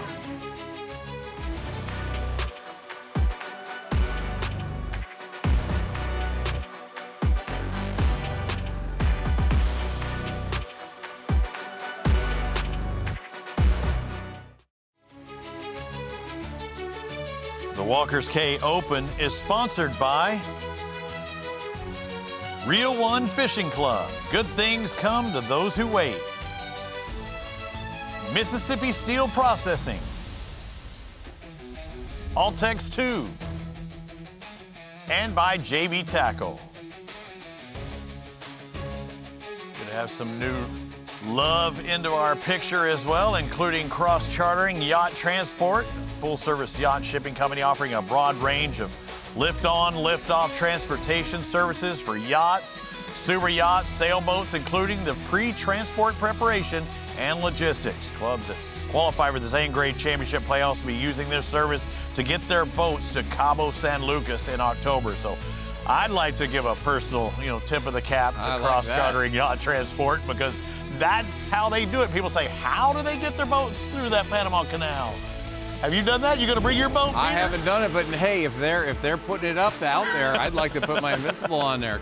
If they're throwing it down, you're picking it up. Robbie, we got the final scores here with the South Florida Sails with 9 billfish, 6 blues, and 3 sails. Crazy. For almost 3,000 points, and that is absolutely incredible work. Seabirds with 1,450. They got 2 whites, a few blues, and a couple sails. And again, the difference between 3rd and 4th, you can have those ties, but there is no tie. They called them first East Coast Remix. That's why we were talking about how it was so important that they get that fish. And from 4th, 5th, and 6th, they were 1 fish away from really jumping up. So it happens each and every week, a Sport Fishing Championship. And we're going to get to talk to 3rd, 2nd, and 1st and work our way through the field. And yesterday, I felt for the breakers. I felt for the Remix breakers, still without any points. But how it can turn around so quickly, just never give up. I had an old angler tell me that once upon a time. Yeah, and that's kind of the way I live my life out there when it comes to everything. But it's really important to find what works for you. And when you do, you stick with it until it doesn't. Now, if you can't find anything that works, you've got to figure it out. You've got to crack the code. You've got to do something different. In the case of a remix, we saw them at last place, and on the last day, in the last few hours, they wind up catching 2 blue marlin out of nowhere. It wasn't out of nowhere. They figured it out. They cracked the code. They tried everything. They put out the bowling pins. They put out the big lures. They were pushing big water. They had smoke trails behind these lures, making the marlin angry, and that's what they needed all along. They figured it out, pushed them right into 3rd place from last place, right at the end. And it shows you how you make a big move really, really quick. And I believe we do have East Coast Remix, JC Clear, the captain. JC, I will tell you a funny thing. Yesterday, it was a blank. Day 1, it was a blank. Our producer said, hey, do you want to talk to JC? And Peter and I looked over at each other and said, there ain't no way, brother. But today, you did it, brother. How were you able to turn it around? Man, I'm not really sure what happened the first 2 days. I mean, we were right next to Mike on the 2nd day yesterday, and he's getting all the bites, and we just couldn't get one. We missed one, and that was really it. But going into today, we were just at the bottom, so I think our strategy was not really to worry about sails or whites. I mean, if you catch one, you catch one, but we put a lot of big stuff out because the blue that we did see yesterday, he wanted a big sumo teaser, and he was fired up and didn't want any of the baits or anything little. So today we just put out some big lures, bowling pins, like pretty much strictly marlin gear. Because we knew that catching a sail or white wasn't going to do anything for us. We needed a couple blues, so I guess it worked. Yeah, that's congratulations on those fish, and it's kind of what we were just talking about right before you came on there, JC. We definitely didn't want to talk to you. We didn't want to bother you yesterday. We know it's a stressful situation, but we talked about, like, you know how you got to find your own water, which you did, and then you put out something different. You changed it up. You cracked the code, the big profile baits. It's stuck in your head, right? That big fish coming up yesterday, and you thought, let's just upsize everything. Like at McDonald's, would you like a jumbo? Yes. Right? Yeah, nobody turns down the extra large fry. Hey, and points-wise, Rudy... yeah, that's what we did, and it worked. Rudy talked about how the points that had changed, and I know you needed those points. You know, a good start to the year, a couple of 3rd places now, but you went from 6th to 3rd, and you need these as you work your way up. The next event we're going to go to, Charleston, seems like you did pretty good there last year, didn't you? Yeah, we did. We ended up winning it last year, so hopefully, you know, we can do well again, stay in the top 3. I mean, it's just real hard once you come in last place in one of these tournaments. I mean, you really got to pull off a few first places to get, you know, to make your way to Cabo. So coming in 3rd today was actually a big deal. Normally, nobody wants to come in 3rd, but we're very happy with 3rd, so it helps us. Yeah, that consistency is key, you know, and it's always nice to see Sarah smiling in the pit. There are a lot of glum faces, but you put smiles on everyone's face, JC, like you always do. You always manage to do it, whether it's the first day, the 2nd day, or last minute hooks. But I was wondering, you know, about the size of the fish. We've seen a lot of those like 100s, 125s, 150s maybe. Did you see any big ones in your past 3 days? Yeah, I mean, well, the first day we hooked something on a 130, and we never saw the fish, but I mean, it just dumped us and never stopped running. And we have no idea what it was, but if that was a blue, that was extra large. And then yesterday we probably saw like 400 or 500 pounder. That was the one that came up on that sumo teaser and didn't want anything to do with any of the other baits. You know, they were all ballyhoo out there. So, and then today they weren't like that, but you know, each one was a couple 100 pounds, so nothing crazy, but you know, not like a 75 or 100 pounder. So hey, great job, congratulations. Head back. You're going to have a smile on your face today, and look forward to seeing what you do at Charleston again, the winner of Charleston last year. Congratulations, JC. Thanks, guys. Congrats. JC Clear, the captain of East Coast Remix. Thoughts about them? I mean, it's kind of what I was just saying literally right before we went on. I didn't know we were going to talk to JC immediately, but we talked about finding your own, you got to crack the code, find your own water, figure it out. And he figured out at the last minute yesterday that the big fish came up on the big profile lure. You got to push more water. You got to make the smoke trails. You've got to make it bigger. You got to get those fish up to the boat. And you got to get them angry. Yeah. And that's what caused them to eat. Now you look at Florida Sales, and Florida Sales is like, well, we're not necessarily doing that. However, we caught 6 blues and 3 sails. So, you know, everybody's boat produces a different sound, a different motion, a different everything, and it causes you to figure out what you need to do to get those fish up in the back of the spread. Luckily, JC figured it out in the last day, in the last 3 hours. Yeah, and I'm not even sure it's find new water because we saw boats in the background, but they definitely found something that others weren't doing, and today was great for them. Blaine Birch had a great tournament, finishes second in the South Jersey Seabirds. Blaine, I see you making your way, your run back, and Peter called it today. Getting your second Grand Slam in one tournament, that's special. Yeah, it was pretty cool. We all were pretty jacked up after the first one. The first one to the boat, the first one to me running the boat. We started a couple others, you know, during the company, like my first, my brother, my cousin, and it's 10, I've been with 10 for a long time. We never caught a Grand Slam, we always talked about it, but it was very cool to get one. And then, you know, we had some unfortunate luck today. We ended up burning a blue marlin off right away. You know, it kind of sucked. And then we ended up getting lucky getting that second one, but that second one was what we needed to really secure a very second place. Well, what happened with that blue marlin? I know you say you burned it off. What exactly happened? Just curious. Yeah, so we marked him on the sonar and came in on the right teaser, pulled the teaser away from him, and it was a smaller fish. We gave him a good bait, and he ended up just burning us down. I mean, he brought us into the back and tried to pull the boat out of gear, and then we ended up just chasing him off. So either he scissor hooked us or got around his bill or something, but he was able to. He burned us off, he chased us off there pretty quick, so it was unfortunate, but we learned on the second one to throw the fish. Yeah, sorry about that one. That's a tough break, but hey, you got there, that second place, you got those points, you're super consistent. We look forward to seeing you over in the Carolinas and see what you could do over there, and we're rooting for you. Good job, man. Congratulations on your fish. 2 blues, 2 whites, 2 sails. Nice work. Yeah, double Grand Slam, baby. Thank you. Oh, I thought we had cameraman down there for a minute. Man, there's Blaine Birch. Piper down. Yeah. The Piper down. Hey, great job by him. And also another points day, because you have to look at it. Last year it came down to 2 teams. Remix was in it towards the end, but you saw a lot out of Lights Out as well as New Jersey Seabirds. And Seabirds, you know, trumped Lights Out today. You see the results down there at the bottom. Every event is point precious. You've got to stay consistent, Robbie. I say it ad nauseum. We talk about it quite a bit, and that's the way to get to Cabo for the finale. You know, it's a highly sought-after spot. You get 2 teams from the Atlantic that are going to qualify based on their consistency and being in the top of the leaderboard in each of their tournaments, and then you get 2 teams from the Gulf that are going to get invited. So you got 2 teams, Atlantic, Gulf, competing for all those striped marlin in Cabo, and now we have boat transport. Would you look at that? Yeah. I'm throwing my Invincible on there, guys. I'm raising my hand. If there's space for a 43 with a little tower, I think I'm coming in. I'm gonna slip in there. He's working on that so bad. He wants to go fishing there. South Florida Sales, your victor here in the second stop of the season. That's coming off of what? Finishing 5th place, Mike King, at that first stop. You probably had a little bad taste in your mouth, but you rinsed it out well with a couple of dailies and taking the title here at Walker's Cay. Congratulations. Congratulations. Thank you. A really good tournament for us. It really was. It was a lot of fun.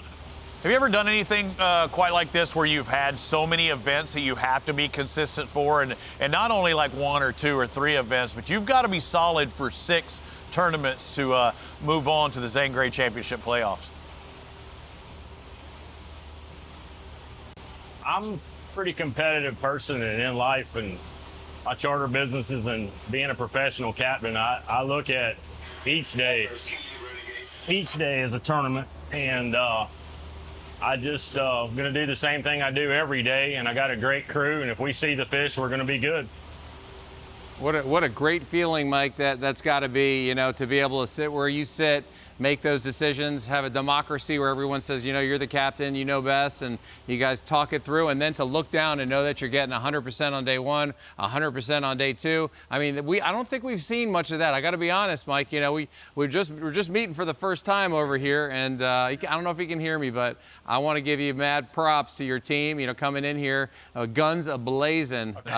Well, everybody else can hear me. I'm just saying nice things. I can hear you. All right, I'll say it all over again. I was just saying that I got you now, sir. Thank you. I'm sorry I lost you. No problem. I'll say it again. I was saying it's got to feel great to be in the position that you're in, to talk to your team and know how good they are in the pit, that you don't have to worry about them, to be able to mark the fish, find the fish, make the right decisions, and you've got a democratic thing there where they say, you know what you're doing, you focus on what you're good at, we'll focus on what we're good at. We got Ben, 6'10", up in the tower, spotting fish. I mean, you're a well-oiled machine. You come in, guns blazing, man, 100% on the first couple days. I don't know how you did today, but man, you guys are just on fire right now, and I just got to say congratulations, and I'm psyched for you guys. How was your ratio today?